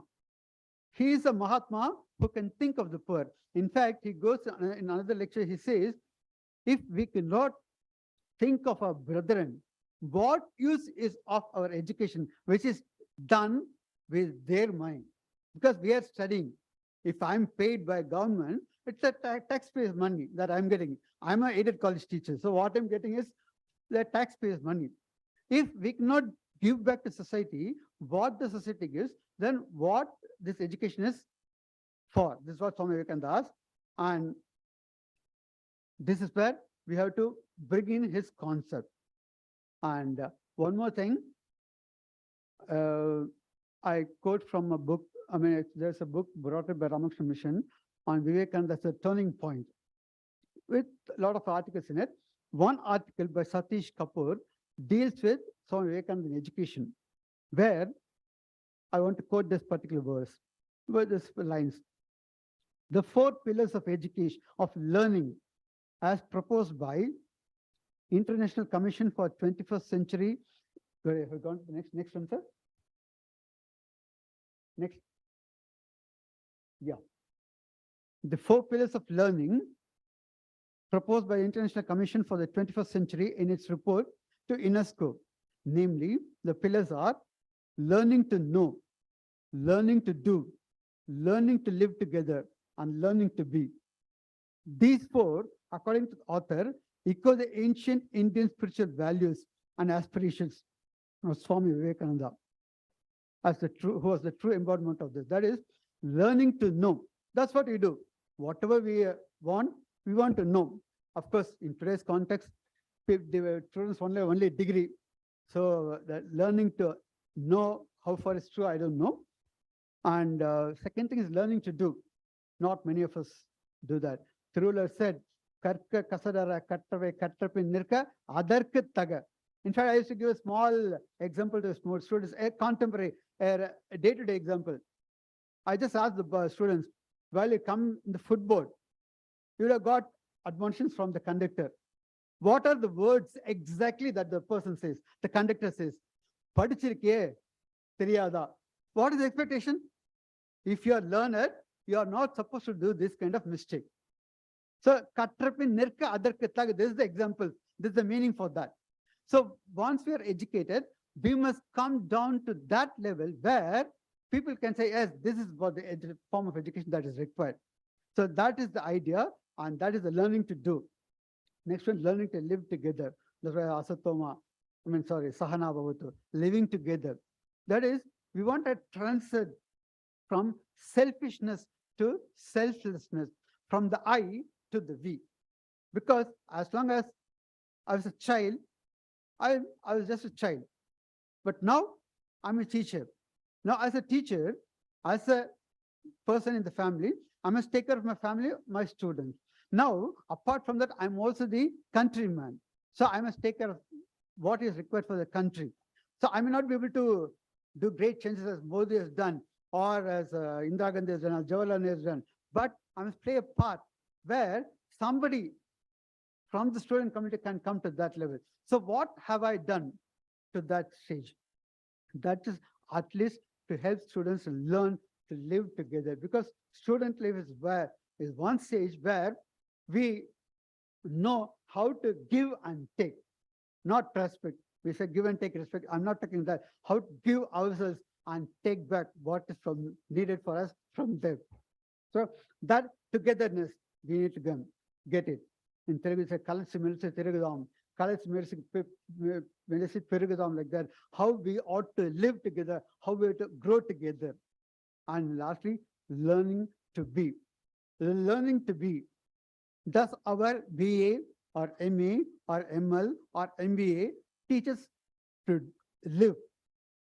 This is the question, because whatever we talk of systemic education, it's only about education with respect to living. But what does it contribute to life? That is the question we have to answer for learning to be. As I said, nirkadarkataga, to be, to become. As I said, being to becoming. So what is it going to contribute to our becoming, which is going to be helpful for this society? And in this case, I mentioned, I don't have to go to the next slide. I'll just mention, we have already mentioned. Swami Vivekananda envisioned a compassionate man who is intelligent and good at heart. As I mentioned, Ramakrishna Paramahansa, Vivekananda like that. And in fact, in Shikshavali, part of Taittiriya Upanishad, we have the verse, Veda Manuchacharyo Antevasana Manashasti Satyam Vada Dharmam Chara.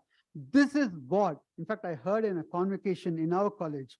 In fact, I'm very proud to mention this, a particular speaker on the convocation day, he mentioned this is the type of convocation address in those days. At the time of the hermits, where students will come and stay with the gurus and learn. Because it mentions Satyam Vada, Dharmam Chara. It's not Satyam Vada, not Vada. Vada is killing. Satyam Vada, speak the truth. Dharmam Chara, do the right. And furthermore, Satyam Vada, Dharmam Chara, and then Matru Deva Bhava, Pitru Deva Bhava, Acharya Deva Bhava, Atiti Deva Bhava. That is, consider a mother as God, consider a father as God, consider a teacher as God, and consider everybody else as God. Of course, when I say that everybody, it's not, it includes me, because our Indian tradition says we have to realize divinity first within us and then see the divinity everywhere. Therefore, looking at God or looking God in everything, in you, in father, in mother, in teacher, and this is the convocation address that was there at that time. And now I don't want to replace this system with the spiritual system. What we intend is to incorporate this into the system of education, as University wanted value education a few years back. University insisted on value education. But luckily for our college, we have the teachings of Vivekananda. So we said we'll have a course on some Viveka studies for all the classes, both UG and PG. But I don't know what happens in other classes, other colleges. They may be having their own thing, but I don't know about it. But at least from my side, I can say we have this particular thing. Because if you learn Vivekananda, it's because Vivekananda didn't want everybody to become saints. He wanted everybody to be perfect in oneself, to be perfect in the family, to be perfect in the world, and to respect oneself, to respect everybody. So that's the idea which is given here. So this one note here. Of course, before that, I had actually thought of starting with two things. Just go to the next one, sir. Shyam. Next one. Yeah. This is the last one, fine. Okay, it doesn't matter. Because here he talks of what education is today and what type of education he wants. I'll just read it. What education should be, according to Swami Vivekananda, and what it is right now. Education is not the amount of, which comes closer to what Professor Panisan said. Education is not the amount of information that is put into your brain and runs right there, undigested all your life. We must have life building, character making, assimilation of ideas. If you have assimilated 5 ideas and made them your life and character, you have more education than any man who has got by heart the whole library. One quotation. Another place, in the context of contemplation without action and ethical values, he mentioned this is very important for the current trend of education. The education, I quote, education which does not help the common mass of people to equip themselves for the struggle of life, which does not bring out strength of character, a spirit of philanthropy, and the courage of a lion. Is it worth the name? Real education is that which enables one to stand on one's legs. It should be such that it should help man to face challenges of life, bring out strength of character and all, and face situations boldly, inculcating love and concern for others, and treating them as equals. And now the last one, I would like to conclude with this statement by Satish in his article. He says, Swami Vivekananda's concept of education is coterminous with life and rests on the praxis of truth, purity, faith, strength, service, and sacrifice. He argues that education must bring out the best in a human being, tame his beastly proclivities, train and tune the mind for creative ventures, feed him with the noblest of ideas, and prepare him for a meaningful life.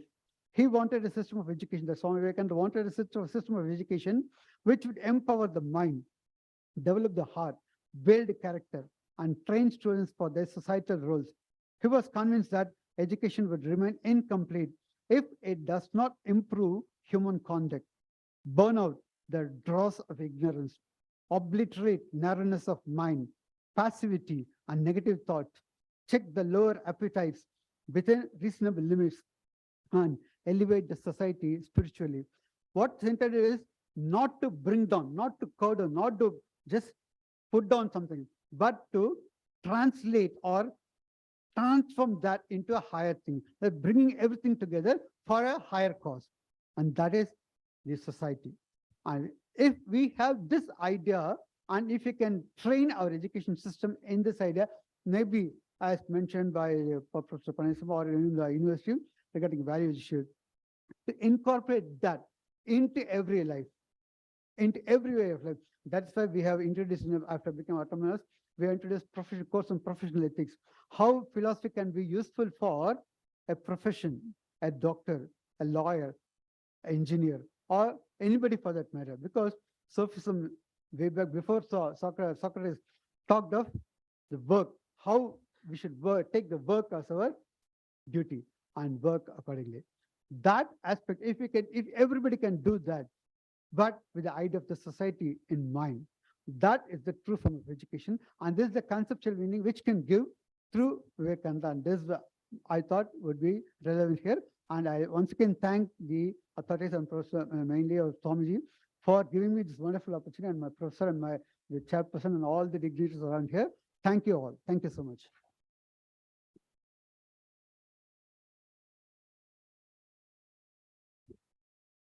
Thank you very much, Professor Chandrasekhar.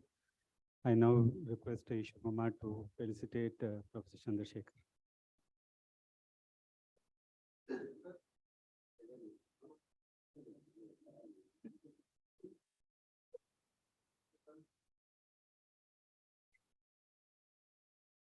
The chairperson for the session can summarize the points for the session. Thank you.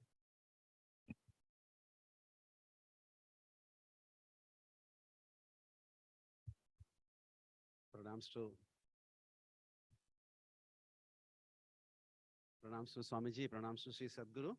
I think it was a privilege to be chairing this session by three distinguished academic scholars, Professor Srikala, Professor Paneerselvam, and Professor Chandrasekhar. It was a great learning for me. So it's my privilege to summarize and try to create a common thread across all the three speakers, the content. Professor Srikala spoke about Swadhyaya and the individual Swadhyaya as the fundamental and foundation of later on societal responsibility, and how peace is a byproduct, and how peace is not injuncted or tutored. Peace is a byproduct of a right education, and she focused a lot on Swadhyaya and the methodology that ancient Indian universities like Nalanda focused on so much on Swadhyaya. And she focused at the time, which is during the education time, the student doesn't have social responsibility, because the student is building himself or herself, and then the societal responsibility comes later. So that was a Swadhyaya centered around Swadhyaya. Professor Paneerselvam spoke about the philosophical foundation of peace, philosophical foundation of education, and the three corners of a triangle: philosophy, education, and culture. And he spoke very eloquently about armchair philosophy versus the practical, social-oriented philosophy. And he touched upon a very good, interesting topic of philosophical counseling, like psychological counseling, and um, and then how education has to be grounded on philosophical concept, and how philosophy brings in the structure, conceptualization, formulation, and classification, and then how that is going to help us build a better education, which in turn leads to the societal goals, economic, political, social, and environmental. And Professor Chandrasekhar spoke eloquently about what is versus what should be. The delta. He spoke a lot about the delta and the analogical elaboration of the microcosm of head, heart, and arms, and how the head is all about intellect in the society, the heart is all about the society, emotional part of the society, and the arms is the service part of the society. He quoted elaborately from Ramakrishna Vivekananda, and he spoke about the 10 aspects of education very beautifully, um, and the concept of positive peace and negative peace. So if I string all of this together, if I summarize, Professor Srikala spoke about Swadhyaya, which is the internal, and Professor Panneerselvan spoke about the structure of education, the highly structured way of education. And then Professor Chandrasekhar spoke about the larger society. So I think all aspects of education has been covered today. A great claps to all the speakers today. A big hand to them.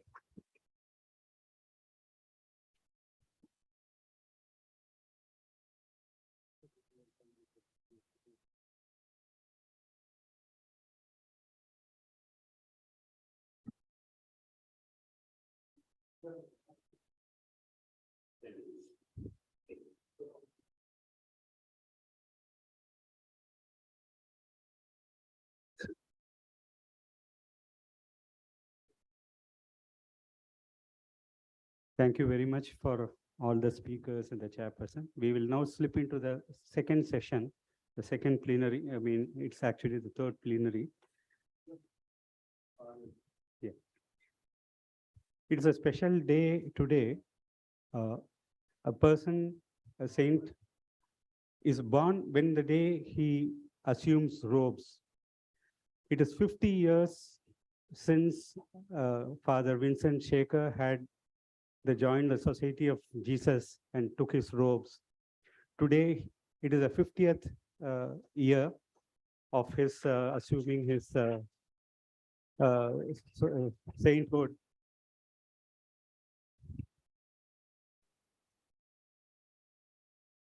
It, it was recently celebrated in Madurai, but he is a part of our foundation, and it is a great honor for each one of us to felicitate Father Vincent Shaker. He will light the. He loves.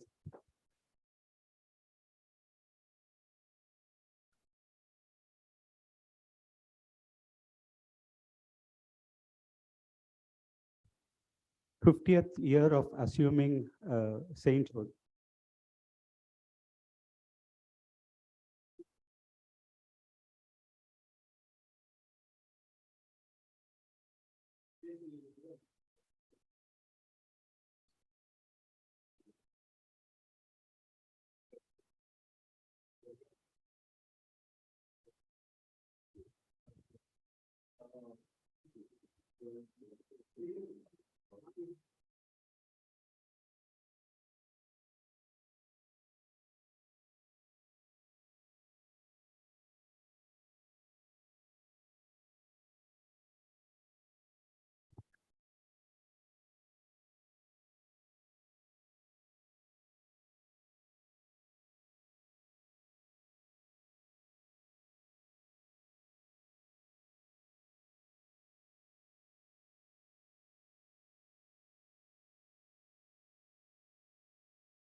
Hearty felicitations to you, Father.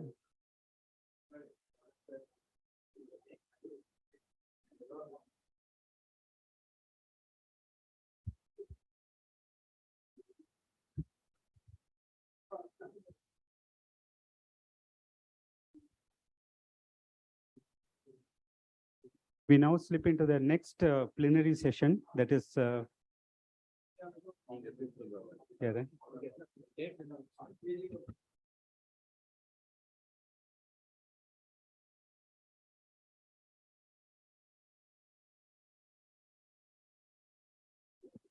We now slip into the next plenary session. Plenary session 3 is on conflict resolution. This session will be chaired by Professor Selvam, and we have eminent speakers on this session. 4 eminent speakers: Ms. Geetanjali, advocate; Professor Tanga Rajesh; Major General Rajiv Narayanan; and Dr. Samita Hetige. A brief introduction for Ms. Geetanjali. She is a postgraduate in law and alternate dispute resolution, in which she did from NALCA SAR Hyderabad. She is a practicing advocate in civil laws, advocating preventive litigation to corporates and clients, pursuing to learn the Vedantic way to Vasudhaiva Kudumbakam. She is also MA in Sanskrit from Shastra University, Tanjore, and continuing Sanskrit learning. We welcome here Ms. Geetanjali. The second speaker in this session would be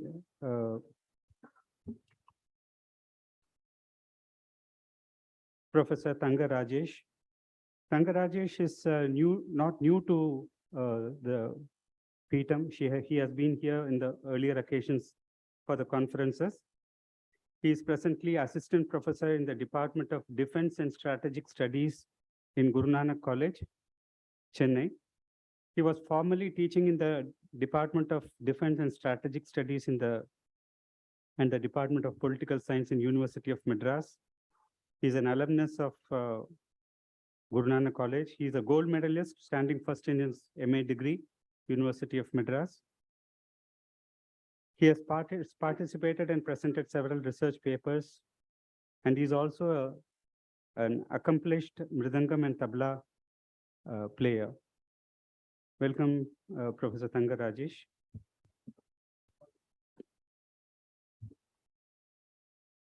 The third speaker for the session would be Major General Rajiv Narayanan, an accomplished decorated officer of the Defense Services. He was commissioned in December 1978 in one of the most decorated units of the Armored Corps. Major General Rajiv Narayanan retired after 37 years of distinguished service in February 2016. An alumnus of the Defense Services Staff College, Wellington, and DSC-SC, Mirpur. He has, in the defense circles, he has been fondly referred as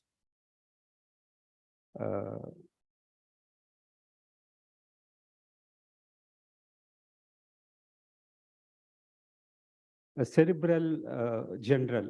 He's an avid follower of international relations and geopolitics. And he was, during his service, he commanded one of the oldest cavalry units in India, an armored brigade and mountain division opposite China, an expert in mechanized and mountain warfare. And he has seen action both in the western and northern sectors. He had the opportunity to serve as a defense attaché in the Embassy of India, Tajikistan, during the very turbulent period of the 9/11 global space. And he also served as the Additional Director General of Military Operations during the last few years of his service. His areas of interest are China, Indo-Pacific region, future world order, and he has edited many books. A very accomplished guest for the day. I invite Major General Rajiv Narayanan to be in the dais. And we also have Dr. Samita Hetige. He's a visiting professor of conflict prevention at Kuala Lumpur University. Head of Faculty, Arts, Humanities and Social Sciences at SLTC University, Colombo, former advisor to the UN Peacekeeping and National Education Commission of Sri Lanka. Welcome you all to take part in this very interesting plenary session number 3, which will focus on conflict resolution. Already I have told Mr. Paneerselvam. Right.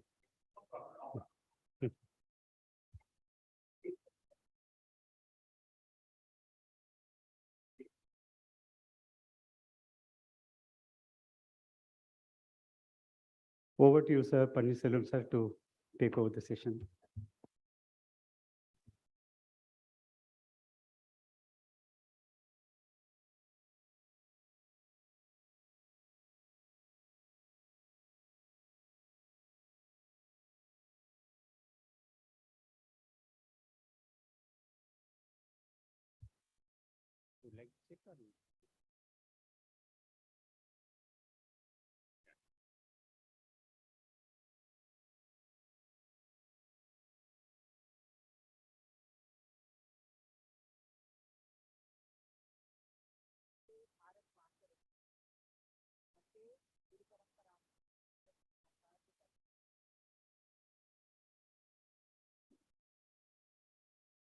Should I repeat? Vande Bharata Mataram. Vande Guru Paramparam Asmad Acharya Paryantam. My pranams to Sadguru and His Highness Swamiji. My pranams to the distinguished members of the dais. My pranams to the enlightened audience. And I also give my pranams to the students over here. I thank Swamiji at the outset for giving me this opportunity amidst a very enlightened audience. Our Arulale, our Tal Vanangi, idai samarpikkiren. Generally, as advocates, initially our career starts off with litigations. The entire education system teaches us the sections in the law books. But as time passes, we come to understand that in reality, there is a conflict between the very litigation and the resolution. So it is a resolution as far as litigations are concerned is a far-fetched dream. We call it a due process of law, but the proceedings are protracted and justice delayed is justice denied. And multiplicity of proceedings does not lead to conflict resolution.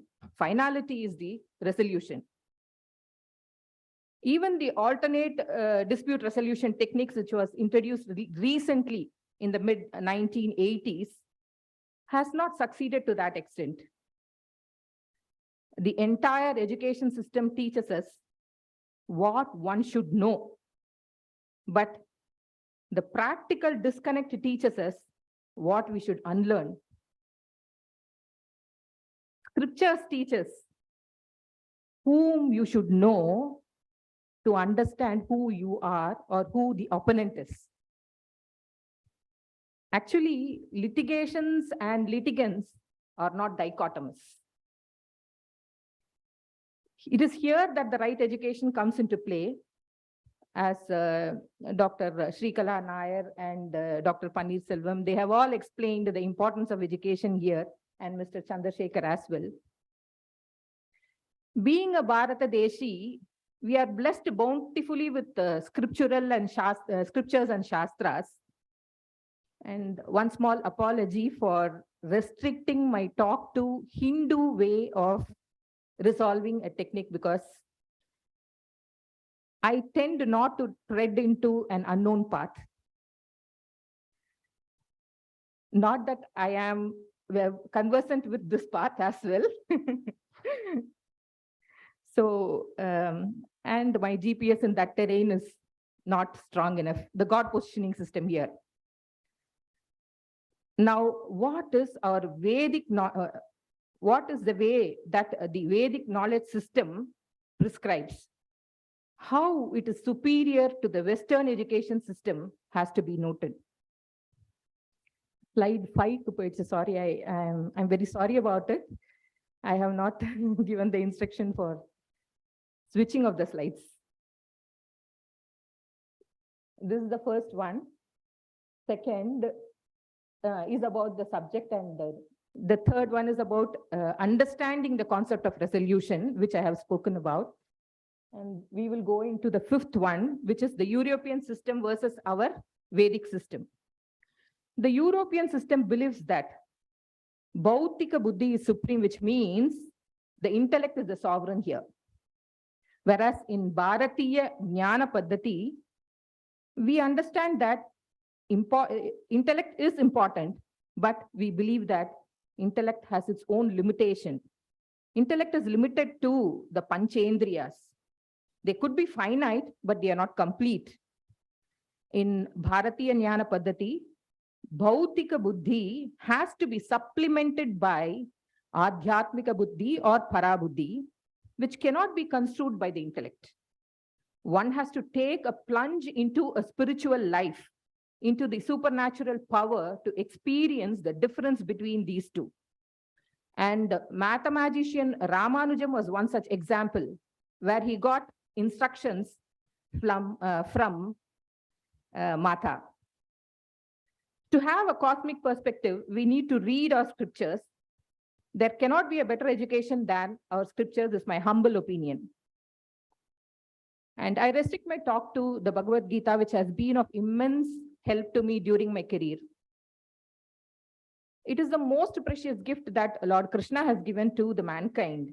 The 700 shlokas teach intensity of thought coupled with the beauty of the presentation as well. You name a conflict, Mahabharata has already dealt with all the conflicts. The next slide, please.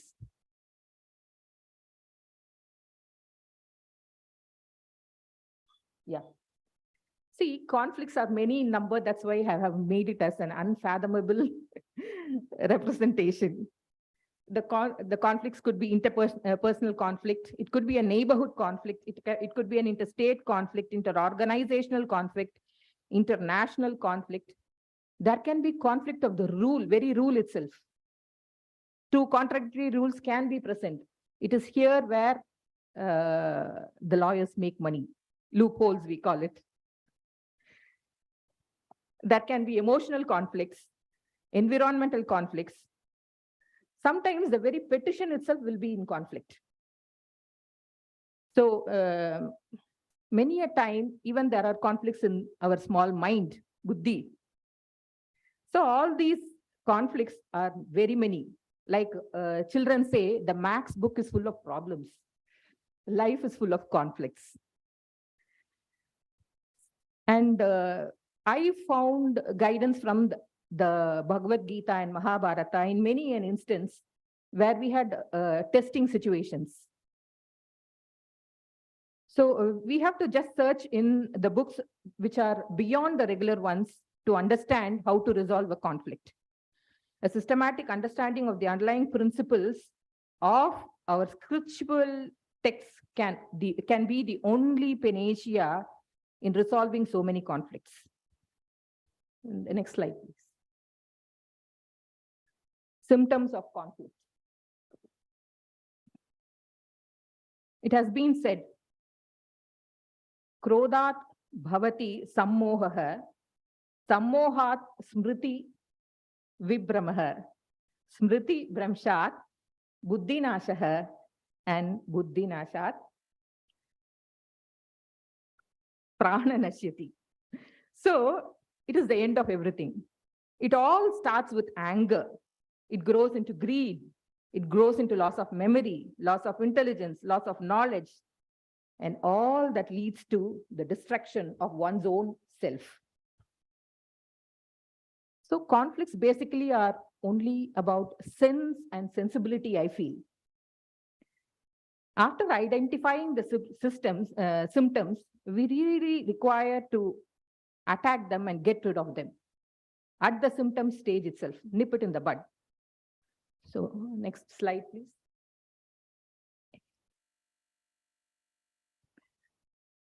So to control being provoked, see, the provocation is the first beginning of everything.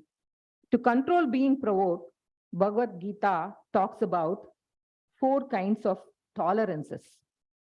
Veda Sahishnuta, which is tolerating the urge to control, to convince, to compare, to compete, everything. Dvandva Sahishnuta, that is the set of parallels. So we have to control the urge to yield to the pair of the opposites, and we have to remain humble. And Paramata Sahishnuta. See, whenever we are convinced about something, we try to convince the others in that stand. Whereas there has to be a Sahishnuta with respect to the opponent's views as well.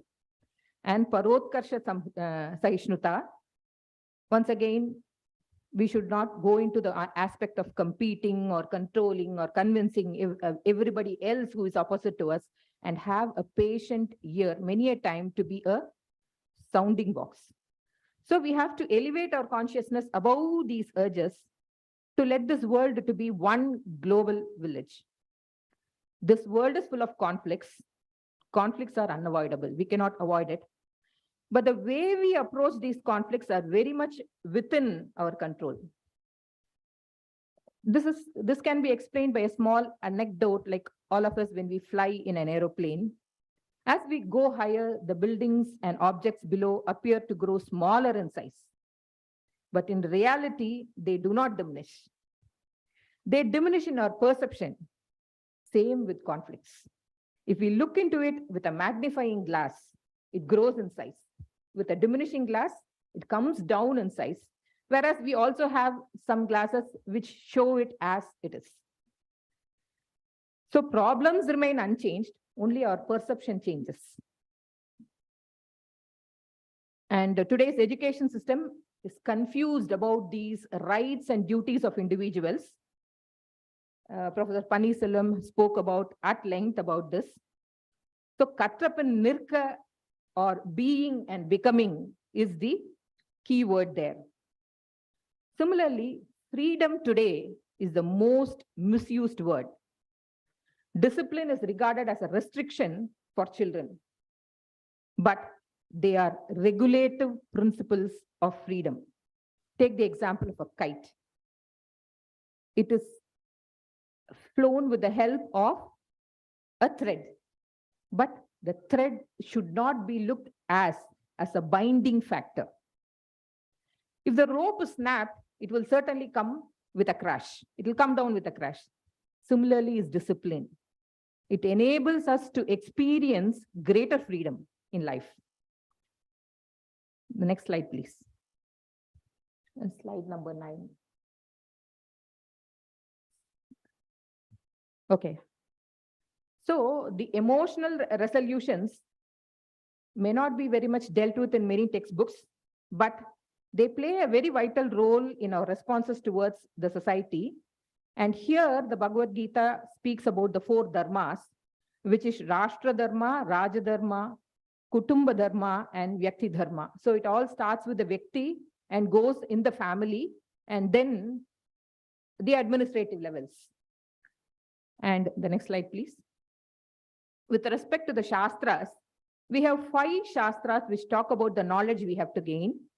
It is Veda Shastram, Karma Shastram, Adhyatma Shastram, Tattva Shastram, and Jivana Shastram. These are all technical things. And but a judicial mixture of all these things, an understanding of all these Shastras, is the only panacea for a conflict-less society. And conflict-less society is the only way for peace. Yesterday's speaker was telling about the way or the path for peace, whereas peace itself is the path. So whatever brings about peace is the only right way of resolving a conflict. Even after resolution, if there is no peace, there is no resolution at all, there cannot be another way of resolving a conflict but peace. And the education that imparts the knowledge of peace is the only right education. We were talking in the context of right education. So anything that gives peace could only be the right education. The very first shloka, I think the 10th slide, please. The very first shloka of the Bhagavad Gita says, Dharmakshetre Kurukshetre Samaveta Yutsavaha Mamaka Pandavaschaiva Kima Kurvata Sanjaya, as told by as asked by Dhritarashtra. So in Bharata Desha, every single deed was done by first scrutinizing if that deed is done for the sake of establishing dharma. So Kurukshetra here is a dharma bhumi. It is dharma in action. Unlike misunderstood by many, Kurukshetra is a Tirtha Kshetra, Tirtha Sthalam, where it was chosen as a battlefield because whenever a war martyr dies, then they all shall attain moksha if it is a Tirtha Sthalam. So even through warfare, people were bestowed with grace. The next slide, please. That was the supreme thought that prevailed in us. Even in warfare, there has to be dharma, was the supreme thought. This whole shariram, paropakartam idam shariram, is it not? So, but the scenario today is very, very different. Eye for an eye is the only rule of the day. Down the line, this dharma which we had got diluted somewhere. And in our career too as a lawyer, very often than not, clients do a Google search and come and tell to us, this is the way to litigate. This is not the way to compromise. See, but they little know that conflicts are snakes in the Ganges. Conflicts eat away the mental peace from underneath the surface without even with one's knowledge that they are losing on so many things like their resources, their time, their peace, and their health. So generally, what do people conflict about? It's always about the material things that we conflict. Have we ever seen people coming and asking an advocate for a share in the Gnanam of their ancestors? What I suggest is, from my little experience, if your sibling or someone refuses to give a share of inheritance, just leave it at that. Just accept their denial. Now the question could be, why should I forego my share? It is my share. I have got the right to have it. But the right understanding is the key here. Ikaloka wealth is of no use in Paraloka. We might ask, what about my immediate requirements? I have to take care of it. Once again, the answer is right understanding. So patience. God will grace you with bounty. It can even be greater than what you would have got as your share as inheritance. God's plan is supreme. He comes to our rescue. உடுக்கை இழந்தவன் கைபோல் அங்கே ஓடி வருவானாம் இறைவன் நம்மளை காப்பாற்ற. அது உணர்ந்து தெரிந்து கொள்ளப்பட வேண்டிய ஒன்று. The next slide, please. The 12th one. See, each one of us got many internal challenges. So the Bhagavad Gita focuses on managing oneself first, and this micro-management, which is on the Vyashti level, leads to the macro-management on the Samashti level. So emotional resolutions of conflicts can be resolved only by value systems. The inability to control the urges is the only solution to avoid conflicts. And to take some examples, countries like Luxembourg have got a divorce rate of 89%, it seems. Spain has got 65%, France 55%, Russia 51%, USA 46%, and so on. And the global divorce rate is 44%. It is very important for us to realize the importance of family values here. It is not an empty rhetoric when we say a family that prays together or the family that eats together stays together. charity begins at home, so is a disciplined life. Self-conservation leads to conserving relationships. And only when relationships are conserved does it lead to societal conservation. So this expansion of ourself to be inclusive is the key to drown the whole world in peace. We live in a global society where we essentially have to know the universal truth, which are the very essence of all the great faiths. The only greatest commandment is to love God. Love your neighbor as you love thyself. Selflessly please others and relentlessly, tirelessly serve others. So the new positive energy or the force that will come within us will be the driving force.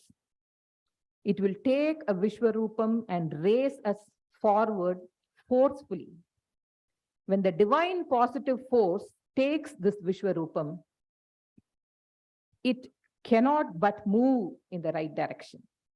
If we just allow this intuitive force to lead us, we cannot but win the Paramananda Sukhanubhavam, Brahmanandam Paramasukhadam. So, Manidan enbavan Devam Ahalam, Leya. Ultimately, when one tastes this nectar, slide 13, please. Ultimately, when one tastes this nectar and starts spreading it, then we can attain a conflict-free, peaceful state. The higher prana state. The peaceful state is the higher prana state. And peace is the way to conflict resolution.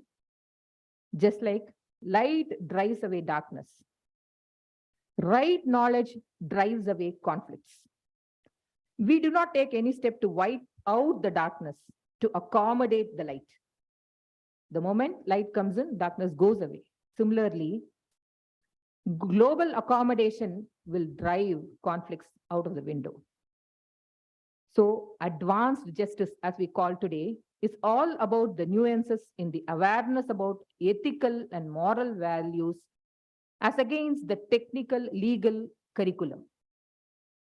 India was a treasure trove of so many needies like Manu Needi, Mullaikku Ther Tanda Pari, Vaadiya Paire Kanda Podellam Vaadiya Vallalar, Pittukku Mann Sumanda Sivabiran. We just need to dust off the dust which has settled in these values of ours and bring back the ancient wisdom. Our lives will become memorable if we do this. So, Loka Samasta Sukhino Bhavantu, Sarve Jana Sukhino Bhavantu, Vande Bharata Mataram. So, before I conclude with Swamiji's permission, I just wanted to share a small anecdote with the children over here in Tamil. Ungalkaga pillaigala. Enakku pillaigalna romba pidikum. ஒரு சின்ன கதை. கதை அப்படின்னா எல்லாருக்குமே பிடிக்கும் இல்லையா? எனக்கும் ரொம்ப பிடிக்கும். ஏன்னா கதை விடுறதுக்கு அங்க சான்ஸ் இருக்கு. லால நாங்க அதை பண்ண முடியாது. எல்லாத்துக்கும் எவிடன்ஸ் வேணும். பட் இது வந்து ஒரு உண்மையான சம்பவம். சோ நான் இங்க கதை விடல. இட் இஸ் அபவுட் ஒரு அம்மா பேரு சிந்து தாய் அப்படிங்கிற அம்மா பேரு இந்த கதை. அவங்களுக்கு வந்து இது வந்து சோஷியல் நெட்வொர்க்ல நிறைய பரவலா வந்திருக்கு. உங்களுக்கு தெரிஞ்சிருக்கலாம். பட் ஸ்டில் இன்னொரு வாட்டி எனக்காக கேளுங்க. அந்த அம்மா வந்து 9 வயசுல கல்யாணம் பண்ணிக்கிட்டாங்க. கொடுக்கப்பட்டாங்க. கல்யாணத்துல கொடுக்கப்பட்டாங்க. அவங்களா இஷ்டப்பட்டு கல்யாணம் பண்ணிக்கல, கொடுக்கப்பட்டாங்க கல்யாணத்துல. ஒரு பொருளாதான் அவங்க மதிச்சாங்க, ஒரு பொருட்டா மதிக்கப்படல அவங்க. எல்லா வேலையும் செய்யணும் வீட்டுல. அது தவிர அந்த ஊர்ல ஒரு பெரிய பவருள்ள ஒரு மனிதன் இருந்தான். அவர் வந்து அதிகமாக வேலை வாங்கி கூலியை கொடுக்காதவனாக இருந்தார். இதுல இருந்து அவங்களுக்கு வெளியில வர முடியல. ஊர்ல சின்ன கிராமம், ஊர்ல எல்லாரும் அதுக்கு கட்டுப்பட்டு இருந்தாங்க. சோ இந்த அம்மாவும் அந்த வேலையை செய்துட்டு இருந்தாங்க. பட் இது சரி கிடையாதுன்னு தெரிஞ்சதும் தைரியமா அவங்களுடைய 19வது வயதுல, அதாவது அதுக்குள்ளாரியே 9 வயசுல இருந்து 19 வயசுக்குள்ளார அவங்களுக்கு 2-3 குழந்தைங்க பிறந்துருச்சு. 19 வயசுல அவங்க பிரெக்னெண்டா இருந்தாங்க. அப்போ போய் போலீஸ் ஸ்டேஷன்ல கம்ப்ளைண்ட் கொடுத்துருக்காங்க. இவங்க எங்களுக்கு வேலைக்கு தகுந்த மரியாதை, மதிப்பு, கூலி எதுவுமே தரது கிடையாது, எங்களை எக்ஸ்ப்ளாய்ட் பண்றாங்க, எக்ஸ்ப்ளாய்டேஷன் ஆஃப் லேபர் அப்படின்னு சொல்லி போய் கம்ப்ளைண்ட் கொடுத்தாங்க. போலீஸ் அதுக்கு ஆக்ஷன் எடுத்து அந்த ஊர் பெரிய மனிதரை இதை செய்யக்கூடாது அப்படின்னு தடுத்து நிறுத்தினதுல அவருக்கு ரொம்ப கோபம் வந்து அவதூற கிளப்பி அந்த பொண்ணு மேல ஹஸ்பண்ட் கிட்ட போய் சொல்லி, இந்த பொண்ணு வயித்துல வளர்ற குழந்தை உன் குழந்தை கிடையாது, அது ஏன் குழந்தை, அவ நடத்த கெட்டவர், ஒண்ணு நீ அவளை கொன்னுடு இல்லைன்னா நான் கொன்னுடுவேன். சோ ஊருக்கு கட்டுப்பட்டு அந்த புருஷனானவன், புருஷனுக்கு அப்போ 30 வயசு கல்யாணப்போ பிளஸ் 10 years 40 வயசுல ஊர் வார்த்தைக்கு கட்டுப்பட்டு பிரெக்னண்டா இருந்த பொண்ணுடைய வயிற்றுல பல முறை உதைத்து அவள் அன்கான்சியஸ் ஆகி படுத்த நிலையில இறந்துட்டான்னு நினைச்சு கொண்டு போய் மாட்டு தொழுவத்துல விட்டுறாங்க. அவள் அங்க பாருங்க, கடவுள் அருள்ங்கிறது எங்கேயுமே இருக்கும். மாட்டு தொழுவத்துல ஒரு மாடானது என்ன பண்ணிச்சுன்னா, இந்த அம்மா பிரெக்னண்டா இருக்கு, நிறை மாத கர்ப்பிணியா இருக்கு, எப்ப வேணா பிரசவிக்கலாம் என்று ஒரு மாடு அந்த அம்மா மேல ப்ரொடெக்டிவா இருந்துதான்.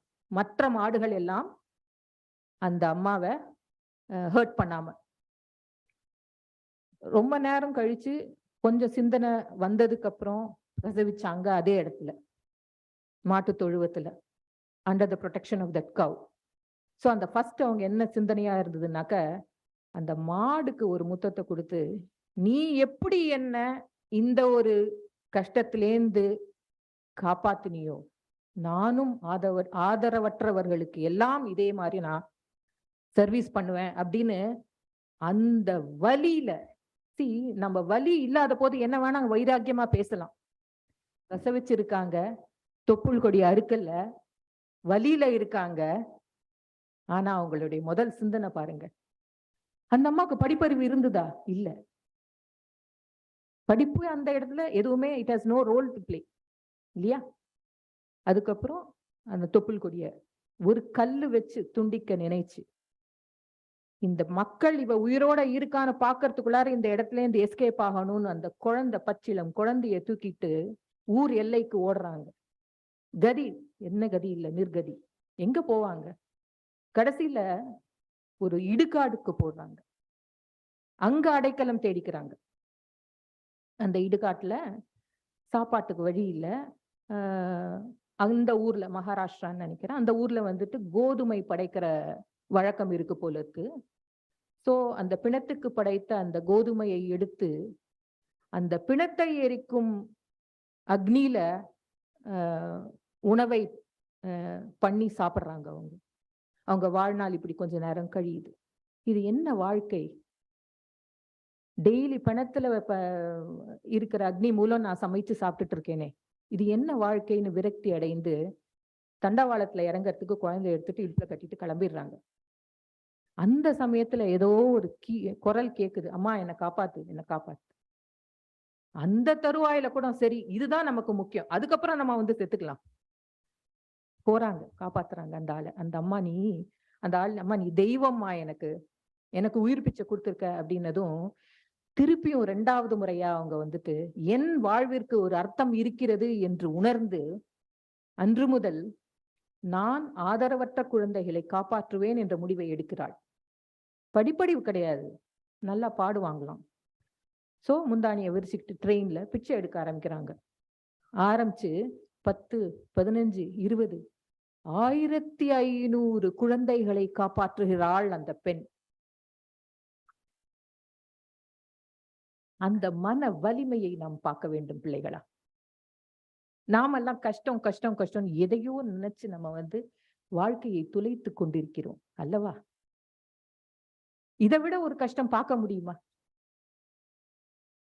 இன்று 1500 குழந்தைகளுக்கு தாயாக இருக்கிறாள், 1000 குழந்தைகளுக்கு மேல பாட்டியாக இருக்கிறாள்.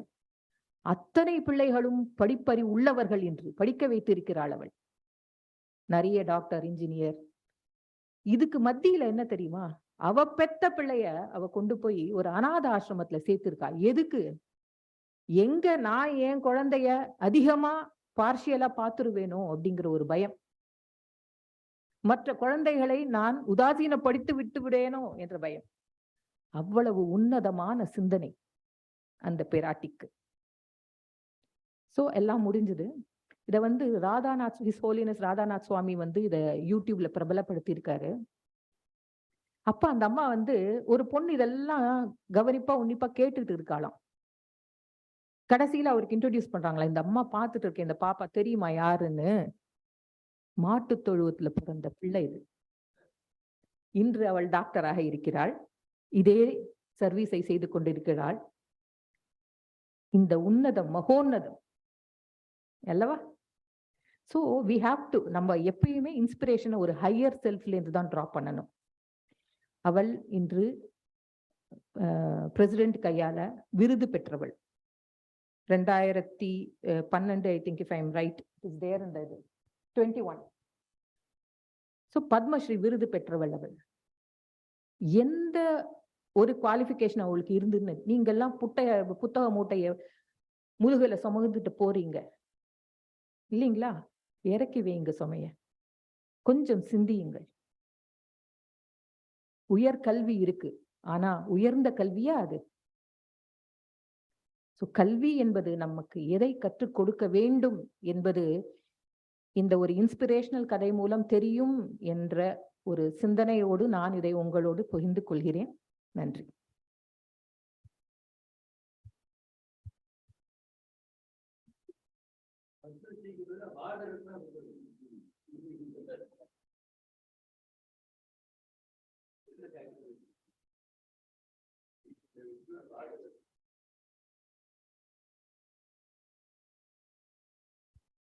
Thank you very much, Gitanjali madam, for an inspiring talk.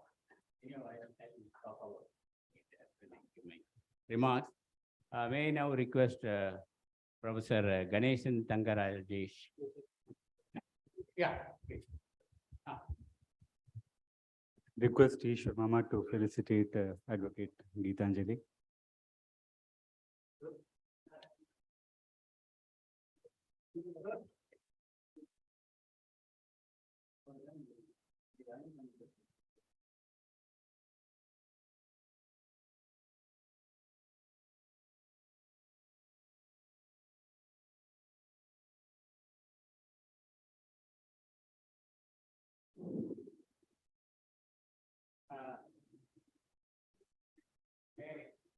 May now request Professor Tangarajesh from to make it.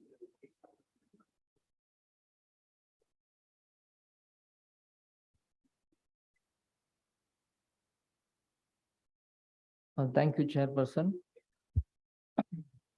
I pronounce to Swamiji, I pronounce to elders and scholars and stalwarts on the table and on the stage and off the stage.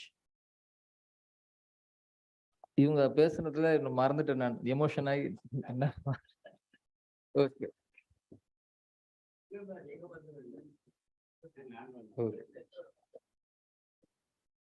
Thank you madam.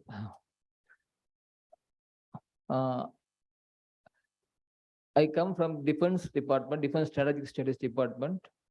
So I look Swamiji as a revolutionary leader, because we teach in our Defense and Military Studies that peace is an ideal concept, idealism, whereas war is a realism.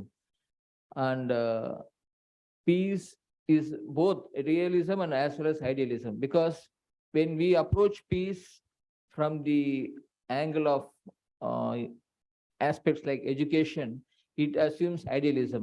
When we approach peace through military means, it becomes realism.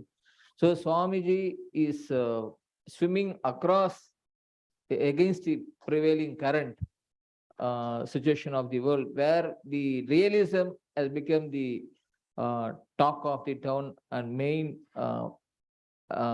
quality of the foreign policy of major countries. So I congratulate and appreciate Swamiji for revolutionary thinking and having the theme which is against the normal trend of the international relations.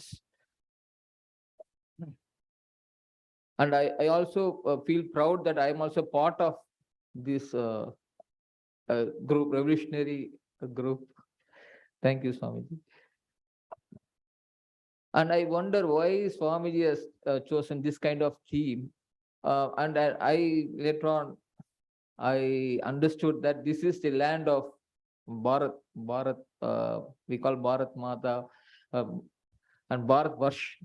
So we have naturally that in DNA, that Aham Brahmasmi, Tattvamasi, Prajnana Brahmam, this kind of Vasudeva Kudumbagam, Anbe Sivam, Yadumure, Yavarinkel, this kind of revolutionary concepts which has been formulated much centuries ago. So this is naturally in our part of genes. So that that is the thing I will highlight. In Western philosophy, where our chairperson, when he was speaking, he divided into Western philosophy and Eastern philosophy. In military terms, Western philosophy emphasizes on violence, and they don't give any importance to compassion, mercy, love, affection. Whereas our philosophy, we give an equal importance to violence as well as love. That is a kind of a dichotomy. Where, for example, in Kautilya's philosophy, he says Samadana, Beda, Danda. Danda is the last resort. Whereas Western philosophy, they give first importance to force. So that is a kind of all it's a dimensions. So I would like to begin my presentation with the quotation of Indian monk, Indian saint Vivekananda. I refrain from calling Swami before Vivekananda because I read one of in literature. He himself has said, "Don't call me Swami before my name," something. So I got off. He says that if somebody calls Swami, then I will come in the night and I will haunt those person called. So I got afraid. Okay. Okay.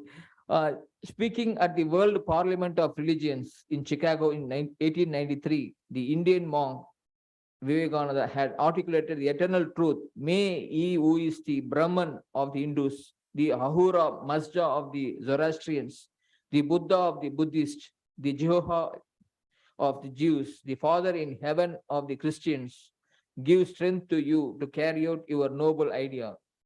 The star rose in the east. It traveled steadily towards the west, sometimes dimmed and sometimes effulgent, till it made a circuit of the world. And now it is again rising on the very horizon of the east, the borders of the Brahmaputra river, 1,000-fold more effulgent than it ever was before. When India interacts with the others in the international arena, it does so from the strategic position of peaceful coexistence and non-violence, which remains integral and have been the essence of teachings of Lord Buddha and Mahatma Gandhi and various other philosophers and saints. Even though India claims to be the founder of algebra and trigonometry, or Kautilya's diplomacy, and the concept of zero by itself, India doesn't believe in the concept of zero-sum game in international relations, but wishes to work with everyone believing in the global good and global commons. An example is a vaccine diplomacy, where we have come out very selflessly in foreign policy and driven by the guiding principle of Vasudhaiva Kudumbakam, that is, the world is one family.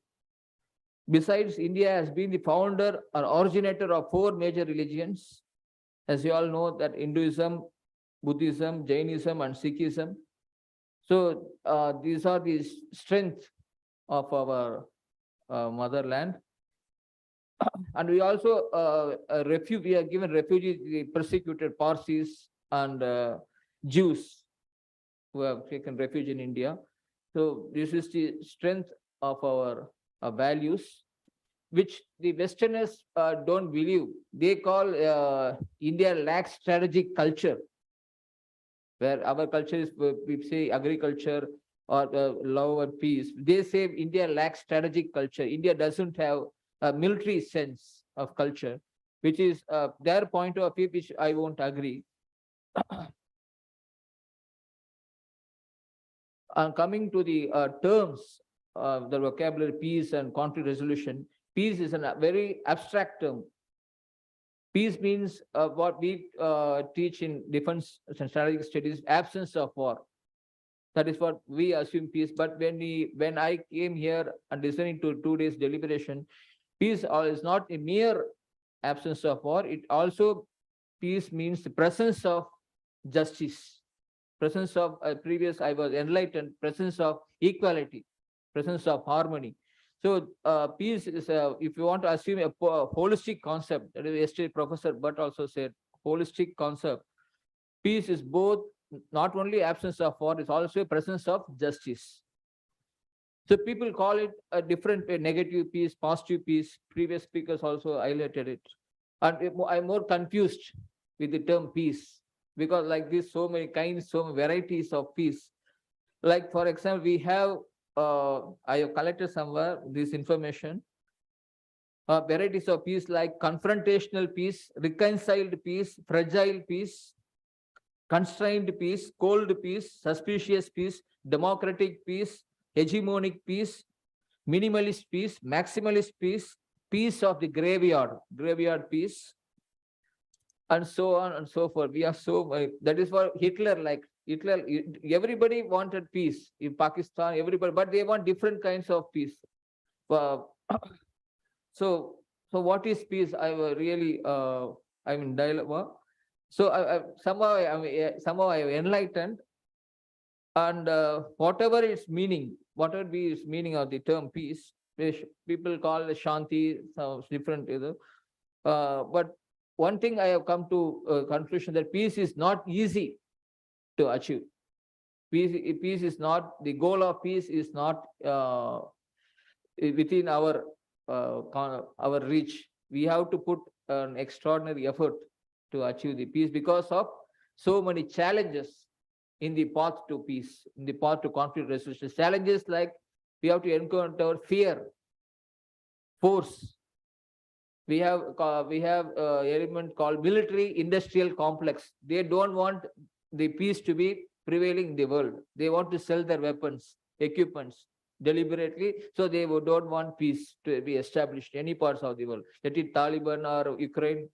So this kind of marketing is there, and language, mistrust, distrust, suspicion, prejudice.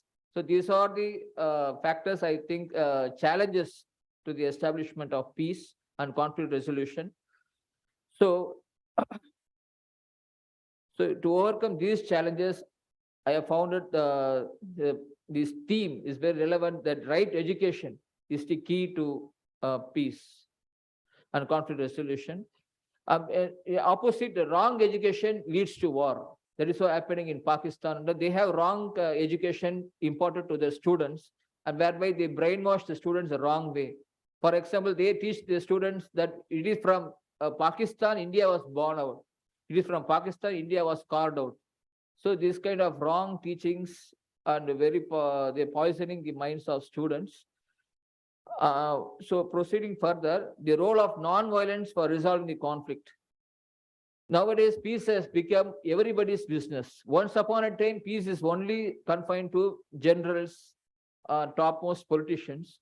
But in 21st century, on the present arena, peace has become everybody's business. Just like previous speakers told, has informed us that counseling has become everybody's business.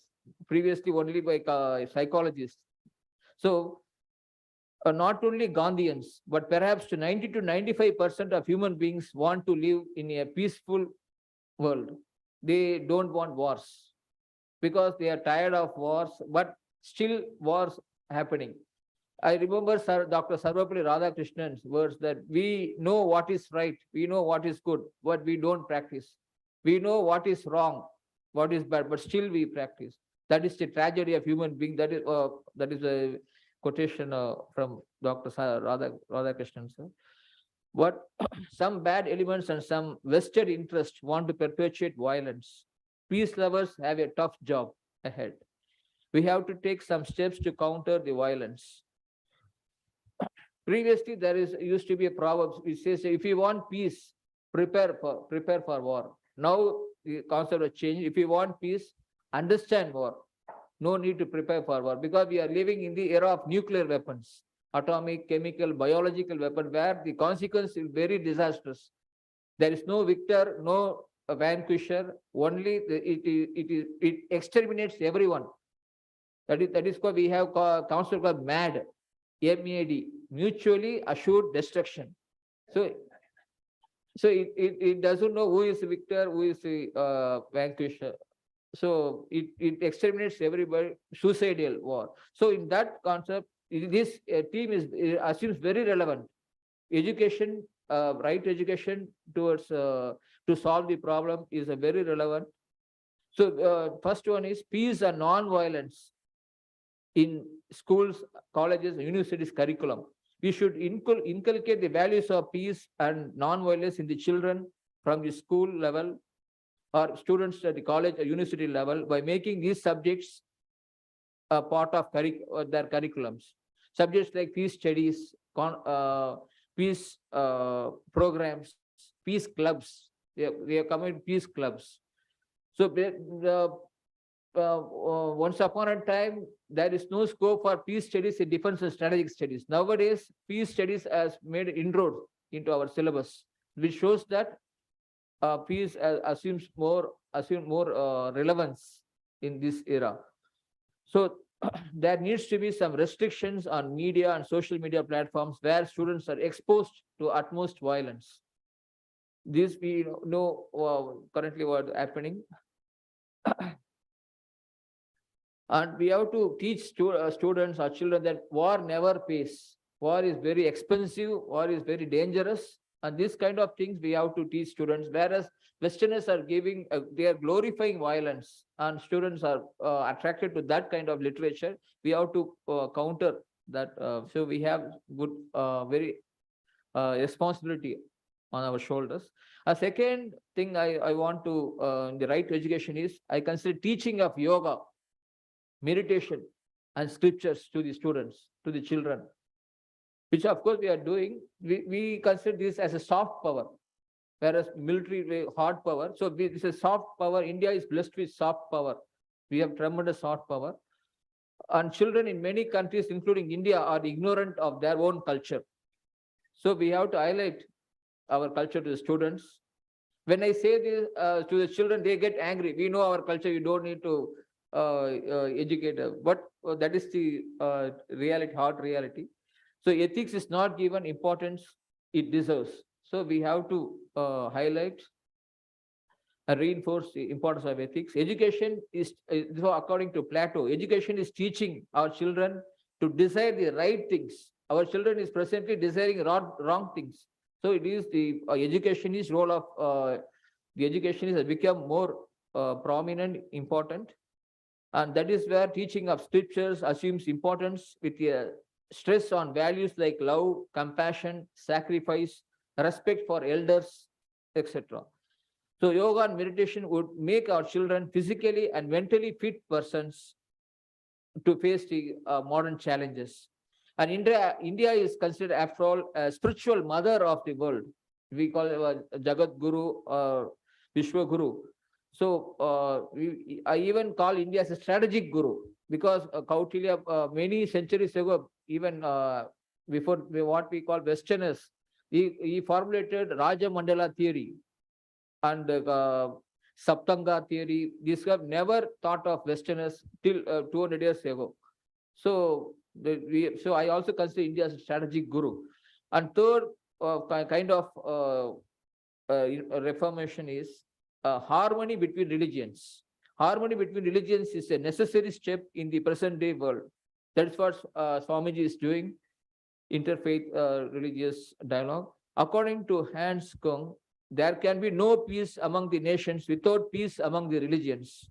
No peace among the religions without dialogue between the religions. And no dialogue between the religion is possible without the investigations of the foundations of the religion, which is everything, every religions, they preach same thing only, love, compassion, etc. But only thing we have to have ambassador of peace or coordinator among all these religions. And even say some people say Hinduism is not a religion, it's a way of life, dharma, what marga, something. Okay, and and the last part of my lecture, if you adopt all these measures, we will find an alternative to war. There is a general assumption that why people are war, why nations resort to war, because there is no alternative to war. That is why people go to they prefer war. But here, when we follow all this, then we can find out the alternatives to war. That is, these are some, I have come out some points which I propose as an alternative to war. That education, again, it starts with education, right? Education as the horrors of war. We have to highlight the destructiveness of the war to the present generation, and education to the fact that war does not pay. War is the total waste of energy or resources, but there is an exception.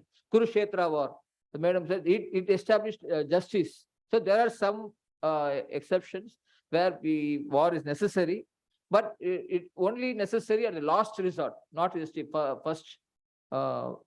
first attempt. So then is non-recognition of fruits of aggression. We should not glorify violence or aggressors.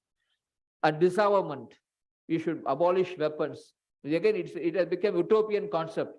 Abolishing weapons totally, or armed forces, not possible, but still we have to take efforts. And strong international law. Presently, international is very weak.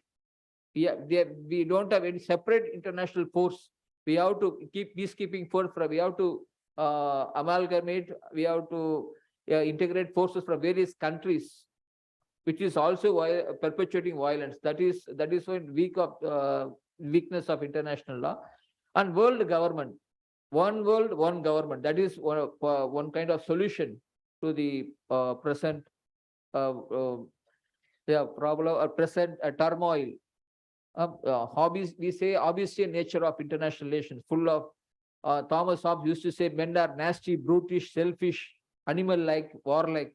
So still, he said 500 years ago, still men are nasty, brutish, selfish. So we need strong and reliable sanctions or world government. One world, one government. That is very idealistic one, utopian one, but that is a kind of proposal. And economic internationalism is a need of the time instead of economic nationalism. So I know these are very idealistic, but okay. So at last, there are 4 conditions for world peace. A degree of community, first one is a degree of community feeling and harmony of interest is essential for the world peace. Secondly, a common government. Instead of we are having nearly 200 governments, 200 countries running 200 governments and making mess the entire world. So we must have a common government, one government. And third one is preponderant power enjoyed by peaceful states. Peaceful states are sidelined or marginalized international relations. Those states who are giving importance to peaceful means should be highlighted, should assume a leadership role. And lastly, fear of mutual destruction. As I said, MAD, that will destroy the world, entire world into several times. So this we should keep in mind. So in conclusion, only by following the right education, we can change the world, the current trend of the world from realism to idealism, like fearlessness, faith, love for the opponent, empathy, morality, openness, introspection, readiness to compromise, voluntary initiation to dialogue is very necessary to see the peaceful world, a nuclear weapon-free world. Thank you, Swamiji, for giving this opportunity.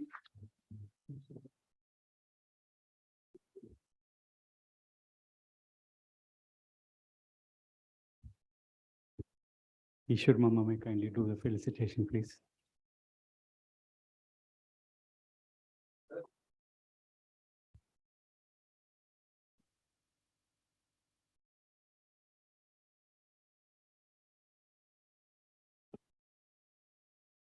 Thank you very much, Professor Ganeshan Tangarajas, for your wonderful presentation. Now we have retired Major General Sri Rajiv Narayanan. Make his presentation. Sir.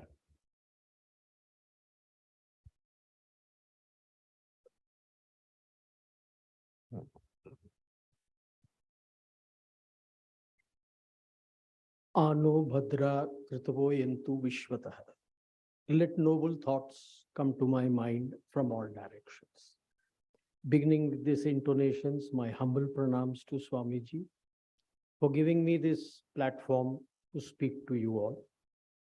And my respects to the chair and the table and all the eminent speakers who have been here before me and the august gathering. I have heard, I will give you a perspective which is not just the military, but I will bring in the spiritual. When you have come face to face with death in war and come out of it, you do tend to get spiritual. I am a war veteran. I participated in Kargil war in Dras sector. Okay. So as a military, we are very spiritual. We believe in whatever religion our soldiers believe in. So in that manner, the military today is a very secular force. It does not matter who you are, what religion, what caste, what creed, what color. You are my brother in arms. You look out for me, I look out for you, and together we will solve whatever it is to be done. So I would weave in both the military and the spiritual into my talk. The first point which I have heard a lot of speakers, I would like to clarify or ask a question. What is war? War is not just fighting. That is one part of the war. When someone else makes things difficult for you to progress, that is also war. Chanakya had spoken about in Kootaniti, it's called Tushnim war, the hidden war. What we call today is multi-dimensional war. Any aspect, anywhere, your economic development, your peace and harmony within the country can be shattered by inimical powers outside who have what we term as fifth columnists inside. So please don't look at war as just fighting. That is not just war. But when you look at the world today, we call it a VUCA world. Very volatile, very uncertain, very complex, and very ambiguous. You just can't understand who will suddenly do what. Right? And this is not just between states. It is not just interstate, it is intrastate, it is within the society, it is within the family, it is within the man himself. How he reacts to a same situation a second time, you can't predict. He may do X today, but next time faced with the same thing, he'll do Y. When we, like in the armed forces, in the military, in the army where I have come from, we also face this situation. So we have a term which is called back to the basics. Or what the youngsters will know today, reset button. Go back to the factory reset and restart. And that is where what Swamiji has said, education, correct your education, go back to the basics because your education is faulty and it has been faulty over many centuries and this is where it has brought you to. So go back to the basics and start doing it. That is first point. But it comes with a catch. You may go back to the basics. You may do it yourself. Is the other one across the borders or far away doing it? If he's not doing it, be prepared for conflict. So in today's world, my deduction is conflict and peace are two sides of the same coin. The peace, to paraphrase what Professor had said, is never going to be positive. It's always going to be negative peace. Now, the next question comes, what exactly is a conflict?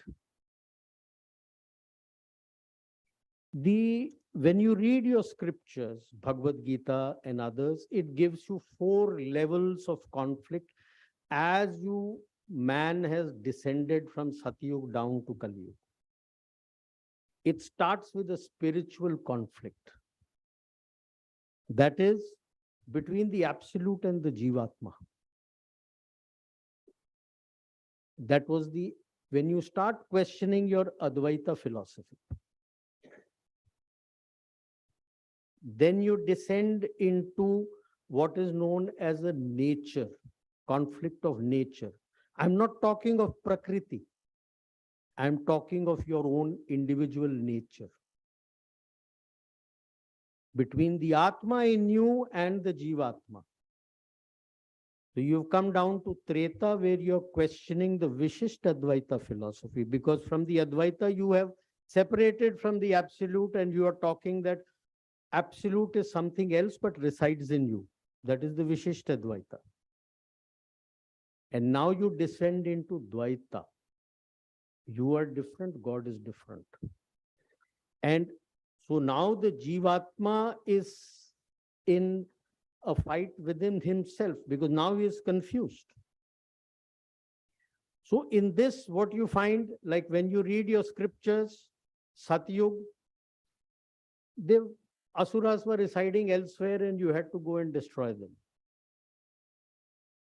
In Treta, he was a separate person.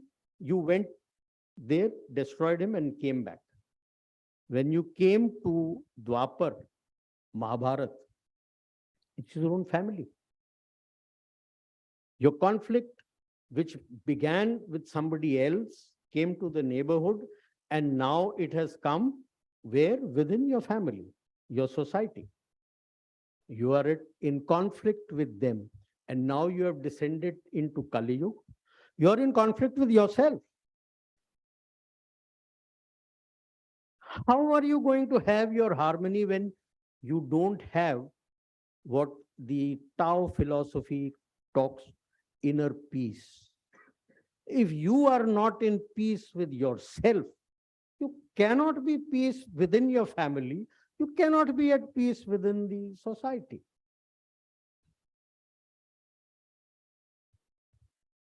And this is because of your ego principle. I want everything. I did this. I want that. I want to do this. And that has been linked to your ambition that I want to be better than anyone else. Resources are finite. So whether it is the human being within the society, whether it is interstate, it's become a rat race. What you forget is at the end, even if you win, you are a rat. Yeah, it's a rat race. Rats are running, you'll be a rat. Now that is what we need to look at, and we start with what exactly, while we may be correcting the education, it'll take a generational shift. It's not going to happen overnight. So let us look at what is conflict resolution. And in that, always remember, it takes 2 to tango. Or if I may say, you need both your hands to clap. That means both sides have to be in agreement for the resolution. If you are not, the strife will continue in whatever form. It need not be a clash of arms, but in whatever form, the other person or the other country will try to cut you down. Simple. Okay.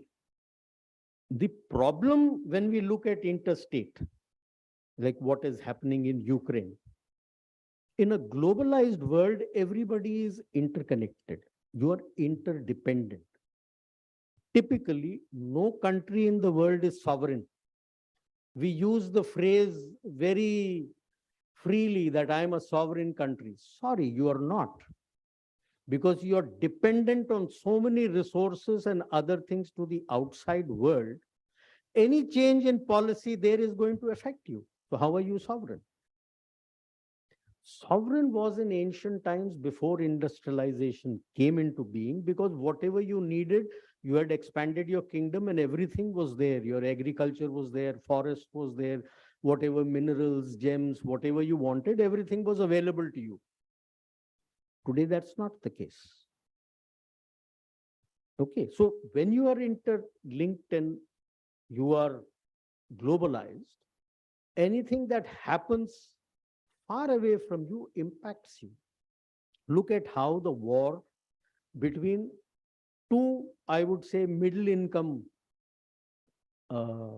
autocratic countries have gone to war, and how it has impacted the economy the world over. Not just the economy, the food security of the global south. So that is what is critical, where people, when you blindly follow that I need to be powerful, I want to have everything, this is the problem the globe faces. So the basic strategy normally that is followed is, which is never helpful. Like I said, conflict is and peace are two sides today of the coin. First is ignore. It's war avoidance. That is avoidance of clash of arms. But that can only last up to a finite time. When it starts hurting, you will attack or do anything to undercut that country. Next is you compete. So you start a multi-domain warfare. Warfare in all spheres, not clash of arms today, everybody realizes it's the last phase. So it is going to be in every other sphere. Cut you economically, create fixtures within your society, start questioning everything, don't let you do anything that you want. So you will have problems. Once both sides have done it and destroyed themselves internally to a last extent, you try to accommodate. Now, accommodation is not that the conflict has been resolved. You have accepted for the time being till I become powerful or somebody else becomes powerful, and you go back again. You collaborate. Collaboration also, like I'll give you examples, like when we say ignore, war avoidance, is what both sides, India and China, are doing along the LAC. You're having small pinpricks, but you're not going all guns blazing out. If you look at compete, then what India, China, or US, China are doing in all other domains. You're competing, short of war. You accommodate. What happened when we post the 1965 war, India, Pakistan? I'll give it examples closer home, people will understand. Collaborate, what Pakistan tried to do initially, immediately after the 71 war.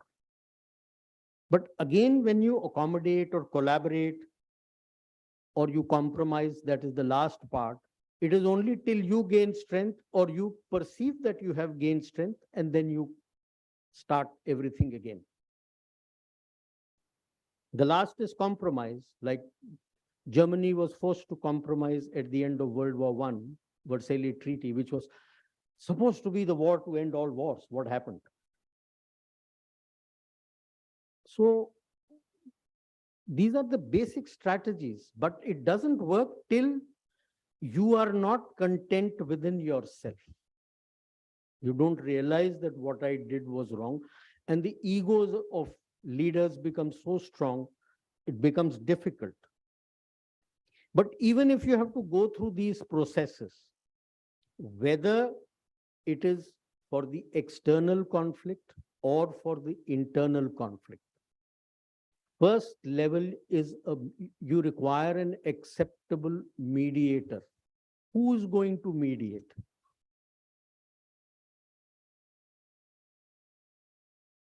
When we look at external, it has to be acceptable to both sides who are in conflict. When we look at ourselves, we look up to a guru who is going to be your guide to solve your internal confusion. Without him, you can't go forward.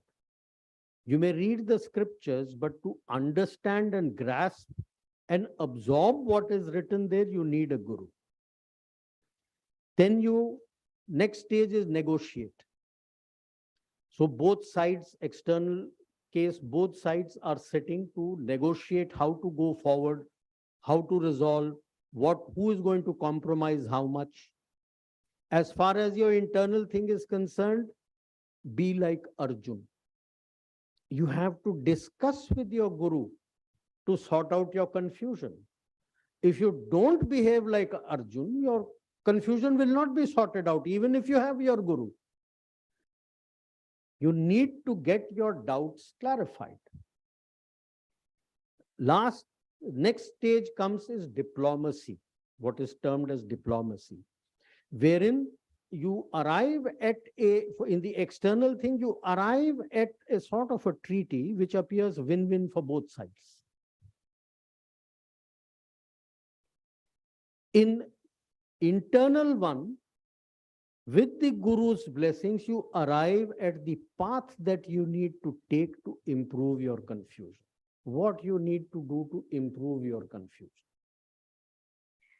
And the final phase in the external is peace building and peacekeeping or peacemaking. You may need UN troops to come there, depending on how the resolution has taken place, or what checks and balances you want to bring in for both sides, so that peace, whatever Professor Tangarajan had mentioned, the various levels of peace, whatever level of peace you have arrived at, some check and balance to see it doesn't break. That doesn't ensure that it will still be a success. It need not be a success. In your internal thing, the guru is going to guide you that in this path you're going to take, what are the checks and balances that you have to be careful of. Because unless you are careful of those checks and balances, you will fall back into your confusion. So internal thing is a circle. As you're going there, checks and balances, you will slip, go back to the guru, discuss again, restart the process. Now that is you are educating yourself. How do we do for the society? Right education. So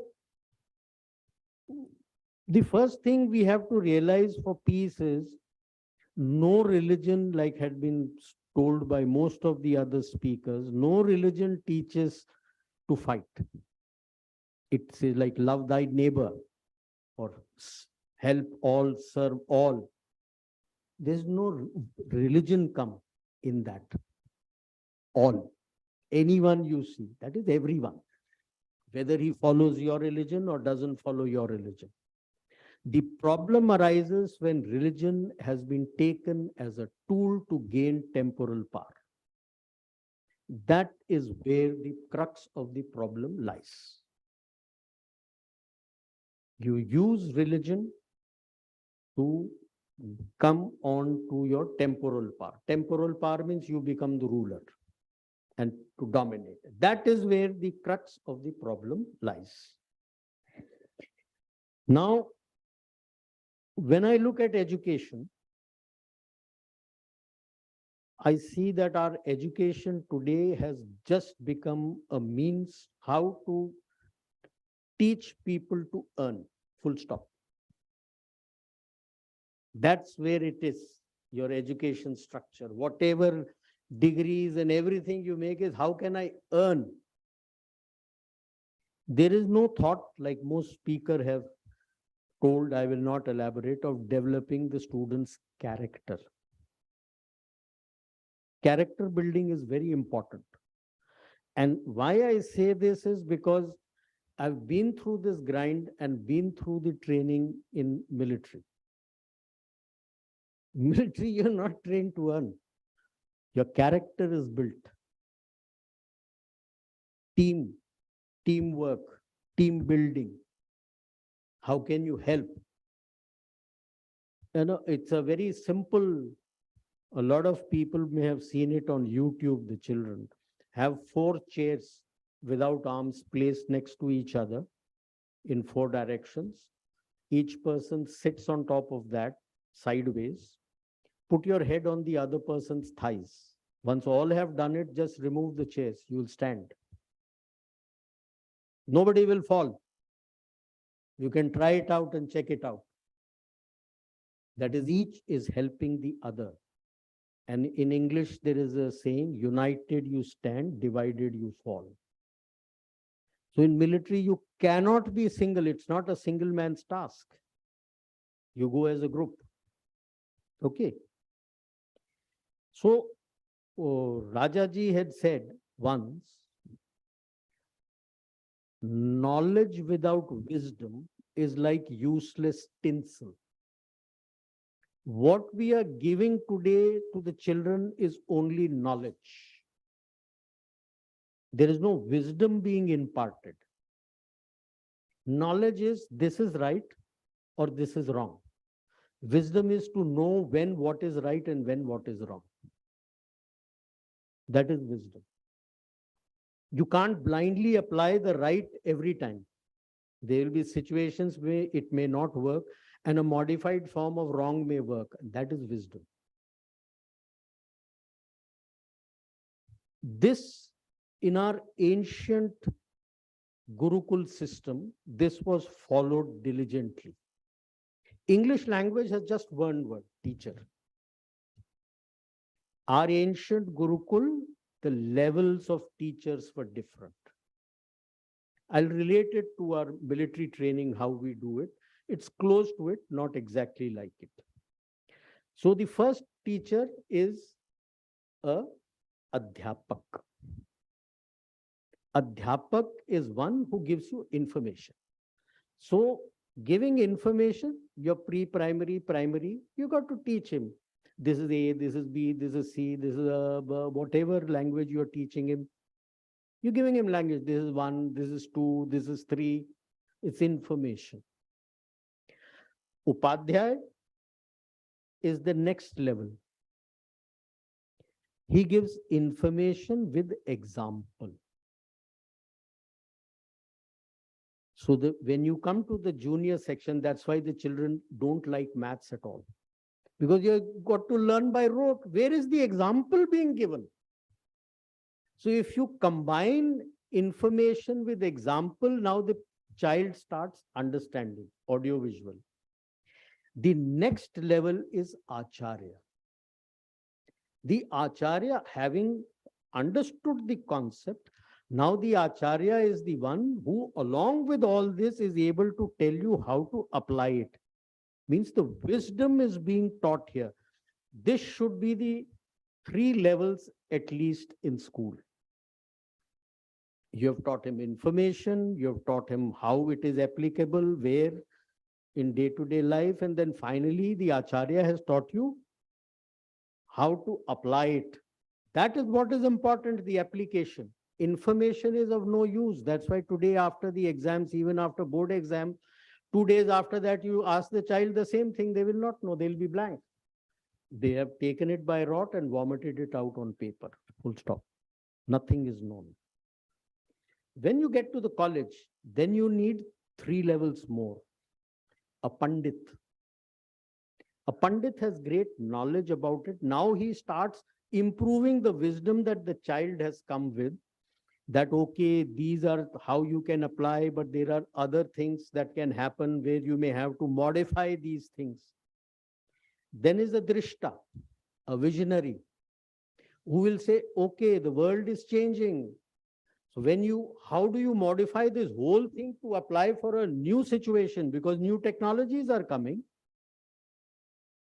How do you apply the new technology to what you have learned? And last is, of course, Guru. Pardon my language, he's the capo di tutti capi. He knows anything and everything.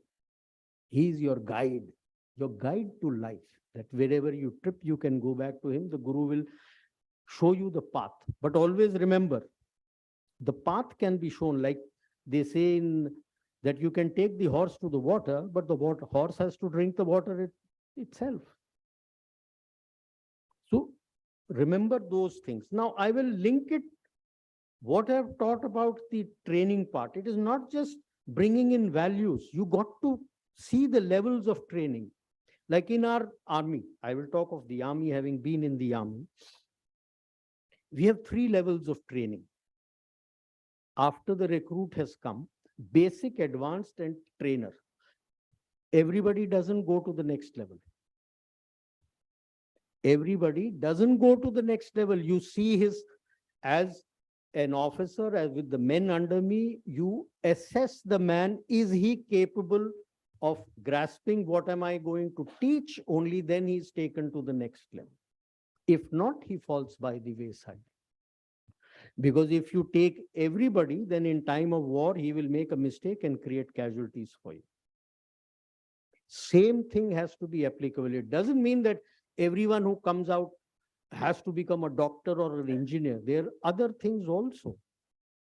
Look at the child's aptitude. Aptitude of the child is very important. So you have the basic, where the normal information and basic application is taught. If he has understood and he is able to do well, that is when he goes to the advanced level, we call. Advanced level training means we are not going to tell him about the basics. He's supposed to know the basics. Now comes advanced application of all these things that he has learned. And if we find that he is competent enough to do these things, that is when he goes into the level which is called training the trainers. Now it is skilled application. That all concepts are also taught to him, because he has that aptitude to learn. Concepts are taught. What are the new concepts emerging? What the skilled applications of everything? And then he is the one who's going to train the others. So selection of teachers at every level is very important. You just can't have everyone to be a teacher. No. I've done my B.Ed, I go and become a teacher. I'm sorry. At least in the military, that is not followed.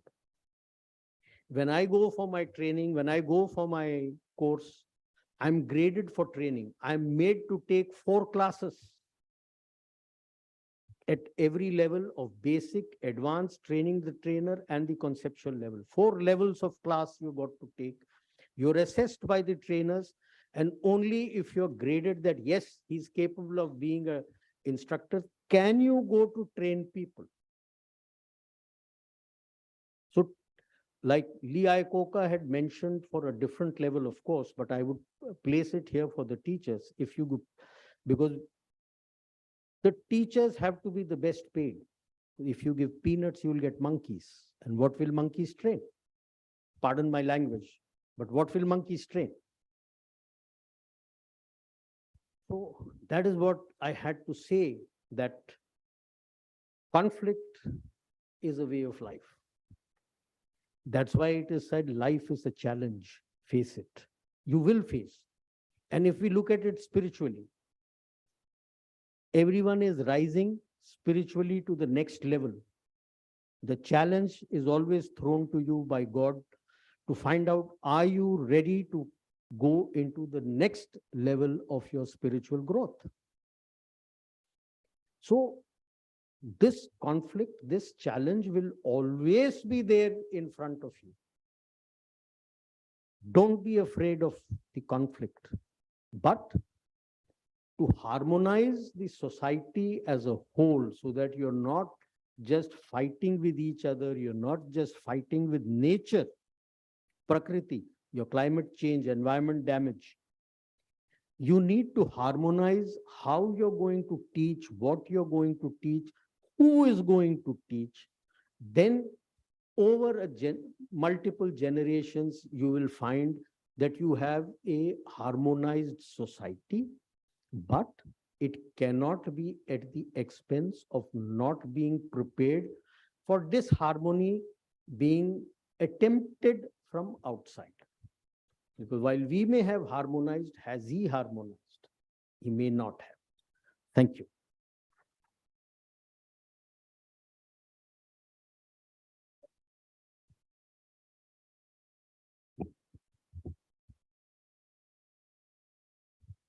Ishwar Mama may kindly felicitate.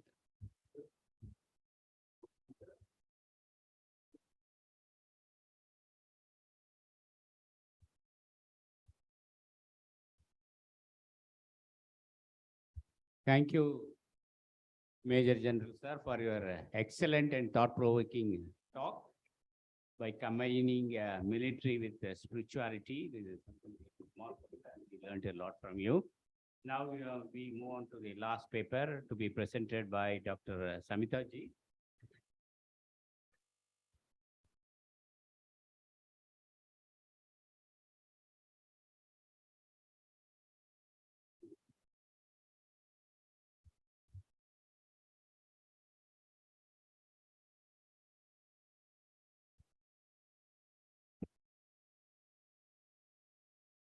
Good afternoon, everyone. My pranams to Sadhguru, Swami Sri Hari Prasad, members of the clergy, distinguished guests, ladies and gentlemen.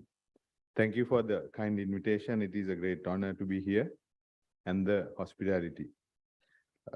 On my way to the airport from Colombo, I got this SMS from a leading news agency indicating that the Central Bank of India and the government of India has allowed Sri Lanka to deal with Indian traders in Indian rupees, which was a great news to my belief.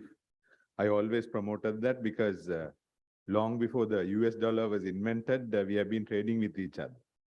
So with that note, let me start. Right to education is key to peace. I will touch on the Sri Lankan experience, a bit of history, and what we as Sri Lanka can do to survive, prevail this crisis, and probably build a better land. So in the case of Sri Lanka, ladies and gentlemen, education is key. And but my belief and my experience is that Sri Lankans generally forget. So they need to be reminded over and over again. And in 1921, when we were both under the British wanted to experiment, I think, systems of governance in their colonies, and they appointed this commission called the Donamo Commission, which was headed by the Earl of Donamo, 6th Earl of Donamo in 1921, and they released their report about the situation of Sri Lanka, how they can be allowed to govern themselves, etc. And when I read the report now, I see that they have seen the present situation very clearly in 1921. So what I'm trying to say is that Sri Lankans have a lot to learn, and they have not yet got the right picture on being peaceful. Free education, as one eminent scholar quoted yesterday, if you may remember, in Sri Lanka, free education is not valued to my understanding. And we have a welfare system, largely a welfare system, which is in fact benefiting the rich and the poor equally, which also is not good, especially at a time like this when we have to take the country forward.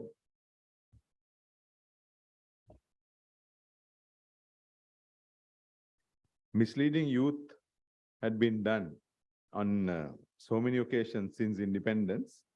And the first instance that comes to my mind is 1956, where a few people came out and said that Sinhala should be the official language and others are not. Then by now, the population has realized that those who said that and those who promoted that, they have realized the mistake, and those who promoted those policies, their grandchildren are not in Sri Lanka, they are married to foreigners, they studied in Catholic schools and English medium, and they are migrated. So the people are fighting with each other. Fortunately, violent conflict has ended, but as I said, constant reminding has to be done. Then comes the 1962, where Mrs. Bandaranayake nationalized private schools, especially Christian schools and some Buddhist schools and Muslim schools. And now we are ended up with a situation where the quality of the workforce is questioned, because investors are not coming, and the world, according to some World Bank reports, it's not anything else, but the primary reason is that riots and trade union actions are chasing the investors away. I mean, they don't want to come. It's fair enough, because even if you and I want to invest in a country, they would look for peace and stable governance. As we all know, and as we all have to agree, that Sri Lanka is a multi-ethnic island, and human resource is the greatest strength that we have. And we need to polish our human resources constantly. And I pay my tribute to the great Emperor Asoka at this moment for helping us to do that more than 2000 years ago. And if I may quote the Theosophical Society, I'm sure you are aware of the Theosophical Society. The Theosophists in Sri Lanka, they believe, I read that American Army Colonel Henry Steele Olcott, who came to Sri Lanka in 1880s, just before that religious conference professor was referring to. Theosophists in Sri Lanka believe that Colonel Olcott was a reincarnation of Emperor Asoka. His intention was to establish Buddhist schools to provide high quality education so that the Sri Lankan masses will be raised to international standards. In fact, it was Colonel Olcott who sized the Buddhist flag into international standards. The Buddhist flag, ladies and gentlemen, is 137 years old. This year, April this year, it celebrated 137 years. It was originally a long flag, which what we call a Daja Pataka, a long flag. But it was Colonel Olcott who advised Sri Lankan leaders to bring it to the international standards. So the Buddhist flag that we see everywhere in the world was designed by Sri Lankans, but sized by Colonel Olcott. And similarly, in the 1920s and 30s, Sri Lankans were able to get down foreign resources, eminent persons, to polish our human resources. But gradually, after independence, as I said, in 1956 and 1962, we failed. And if I may go back in history, as I read in the 3rd century BC, the Chola kingdom, that is where we are standing today, has had dealings with the Chinese Empire, very strong relations. And I read that it is now known as the Chennai Connect along the Belt and Road Initiative of China. So Sri Lanka has a great potential to work with these two cascading two massive economies, India and China, and be a facilitator to help these two both old good friends and give our human resources with the intention of preventing conflicts. Because misleading youth, as I said, has been the key reason for the conflicts in Sri Lanka. And that has to be addressed as the primary focus. Now, in the latest developments in Colombo, I've been witnessing as a university teacher that there is a tendency to provoke young Buddhist monks into violent moves. It may be a move to, get one monk injured or something and develop another bright idea of changing governments, which will affect stability. So I hope and pray that nobody falls into that prey, because at this moment, that should not be the things that we will be doing, because we have to prevail to overcome the crisis. And non-violent communication is very important, because in Sri Lanka, we see a lot of communication happening, but even in social media, etc., non-violent communication is not really focused. But I believe that the policymakers should focus on non-violent communication. And some of you may know that in the Western world now, the giraffe is considered as a symbol of non-violent communication. And recently I wrote an article in the media. I said that there were no giraffes at Isipatana, where the Buddha delivered his first sermon, because according to historic documents, there were a lot of deer there, but no giraffes. But why the Western world believe that giraffe is the symbol of non-violent communication is because one reason is the height. It can see far. So non-violent communication is very important, especially for Sri Lanka, because Sri Lankans, they love conflicts, ladies and gentlemen. Because of my trainings and studies, I lead a very happy family life with my wife, but because I studied conflict resolution, So, and so we still have a long way to go. And the present situation is not easy, but I consider it as a great opportunity. This crisis, where we have mismanaged the welfare system, the checks and balances of the system of government and economic management were ignored for various selfish reasons. And in all my writings, I have encouraged the youth specifically not to get misled with the selfish motivations. But fortunately, I'm happy that the social media and the smartphones are playing a bigger role in the lives of the youth, including my own children. I have 2 grown-up children. Because of the cell phone, the smartphones, that the bridge between ethnic groups are becoming stronger, so that the understanding is getting more stronger, which is a very great thing. So having said that, I know a lot of speakers took a lot of time. I don't want to take 20 minutes of your valuable time. It's almost lunchtime. So let me conclude there with the expectation that the Sri Lankans will continue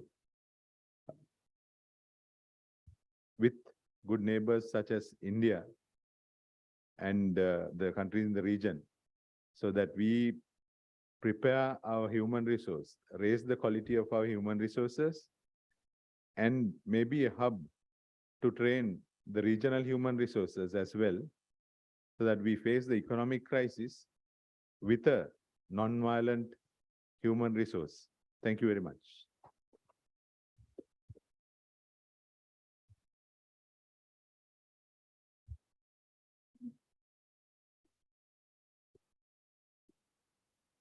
Ishwar Mama, may you kindly felicitate, please.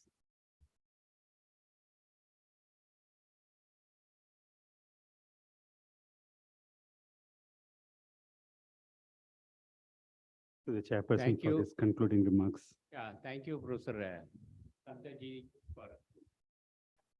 for your wonderful presentation. I will take a few minutes. Or I will go there.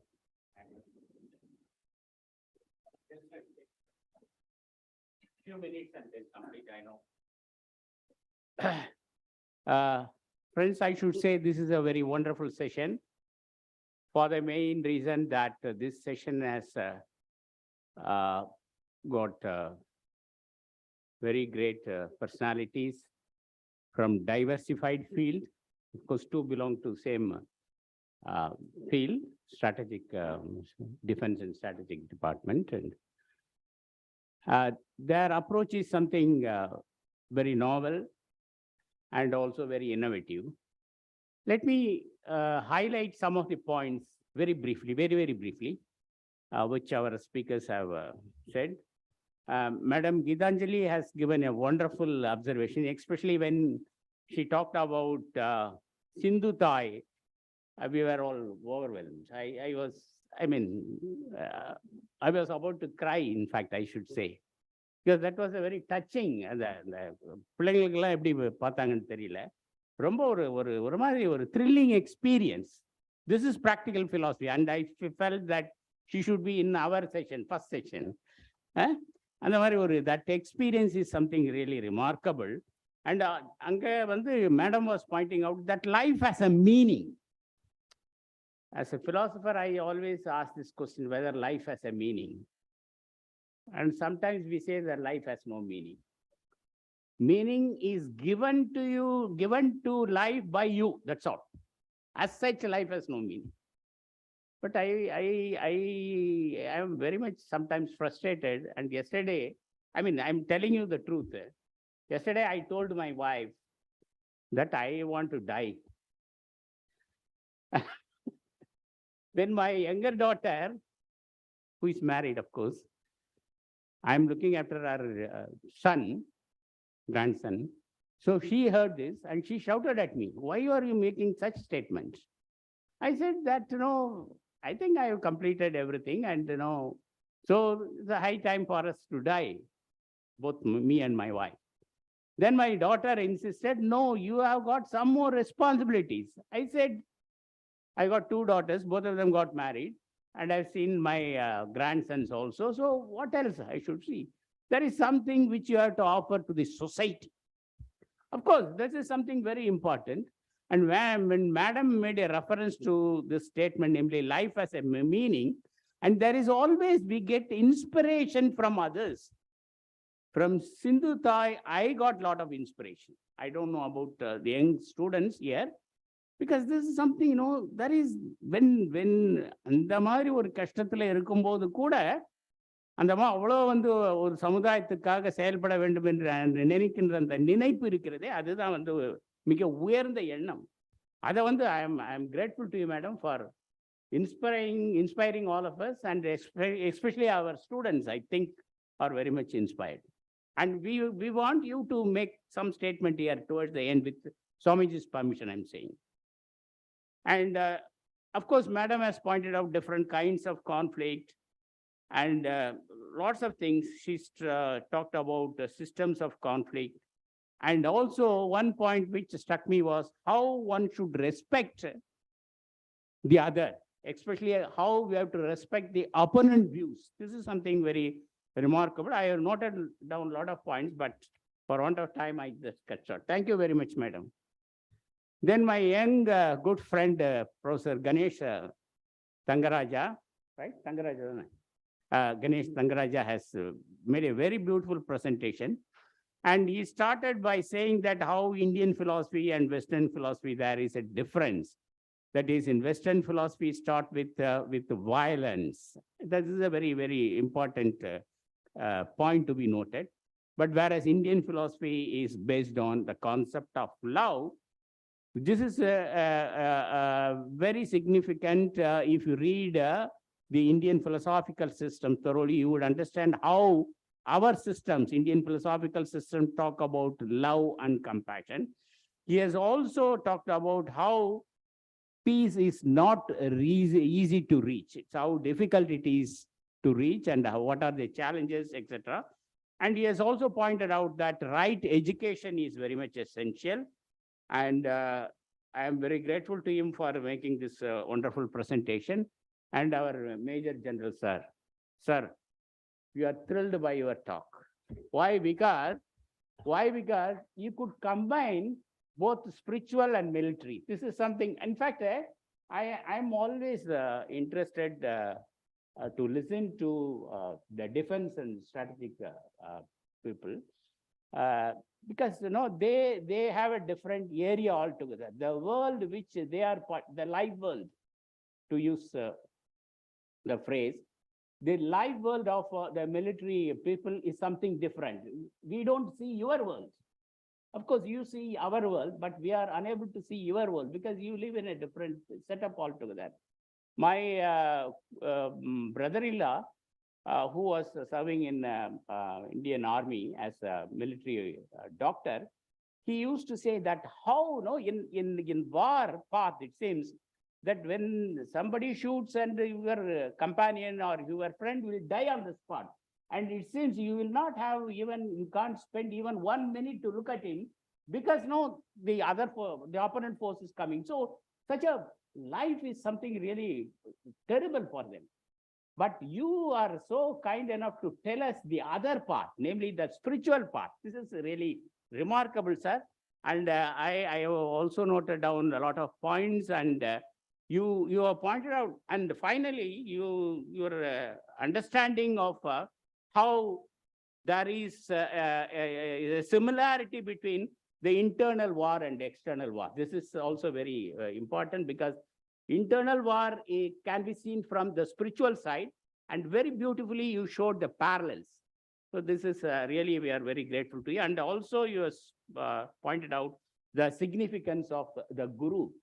Our Guru is our Swamiji, and when we are giving this concept of Guru, I was reminded a phrase from Kandaranubhuti, where it is said, Guruvai Varuvai Arulvai Kugani.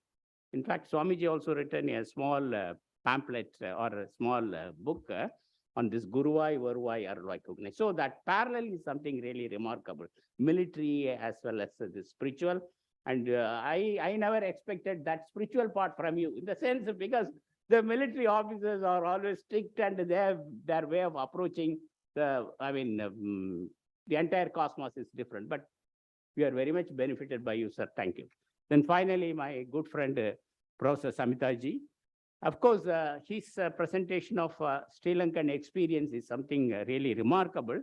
And he has also shown us that how the welfare system in Sri Lanka has to be managed properly. This is, I think, is a very, very important point which we have to take into account. And I also feel that the friendship between Sri Lanka and India should grow further, so that we can lead from the South Asian nations, we can lead the entire globe.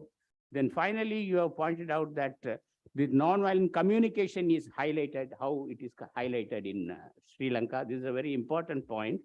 And and one more point which struck me was that you are pointing out that how the youth should not be misled by this selfish motivation. This is something very important. And we are very grateful to you, sir, for coming over here all the way from Sri Lanka and giving us a very beautiful talk. Thank you very much. And one request to our Swamiji. Swamiji, I would say that all the papers till now that were discussed or lectured were excellent. And you have to take the responsibility of publishing this. Because this, I always fight with our Swamiji, fight in the sense, don't take it in another way. I always tell so many seminars we conduct here, at least for the past 15 years, I have been coming and participating and organizing seminars. But what is the outcome? We are not bringing out any volume or any book regarding that. So simply we come here to talk and then vanish. But that should not be the case. At least for this seminar, this conference, we have to bring out a volume because such wonderful scholars are here. It's very rare. Even in university, we don't get such scholars because there are a lot of difficulties. You know, he is from a university college. So, but Swamiji has took all the pain to gather international scholars for this conference. So you have to take the responsibility. Of course, we are with you, and whatever you say, we are ready to do.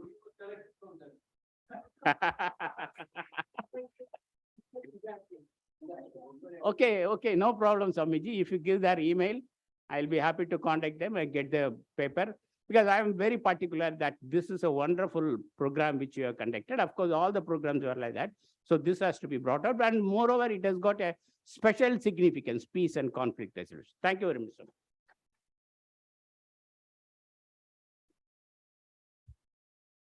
Thank you very much, Professor Panniselvam. We now request Ishwar Mama to felicitate Professor Panniselvam.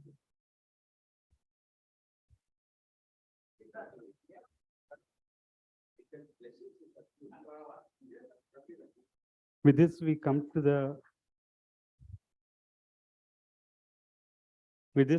the end of the plenary session number 3.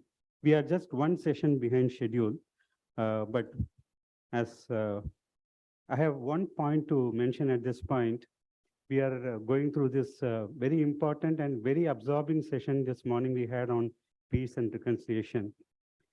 In a very holistic way, what we are doing in every day or every week when we do our prayers here in this very hall in Sri Peetam, there is a special prayer which is done for the welfare of not just India, but also for our brethren in Sri Lanka who are going through immense hardship, and Loka Sangraham for the entire world, for the humanity we pray.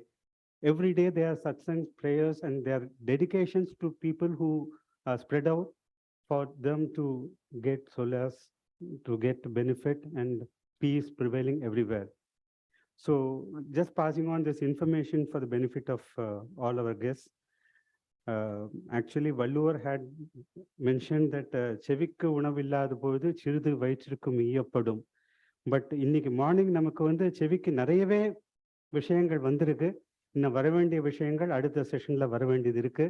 So let us adjourn for the lunch, have a quick lunch and assemble again at 2:15. Thank you one and all.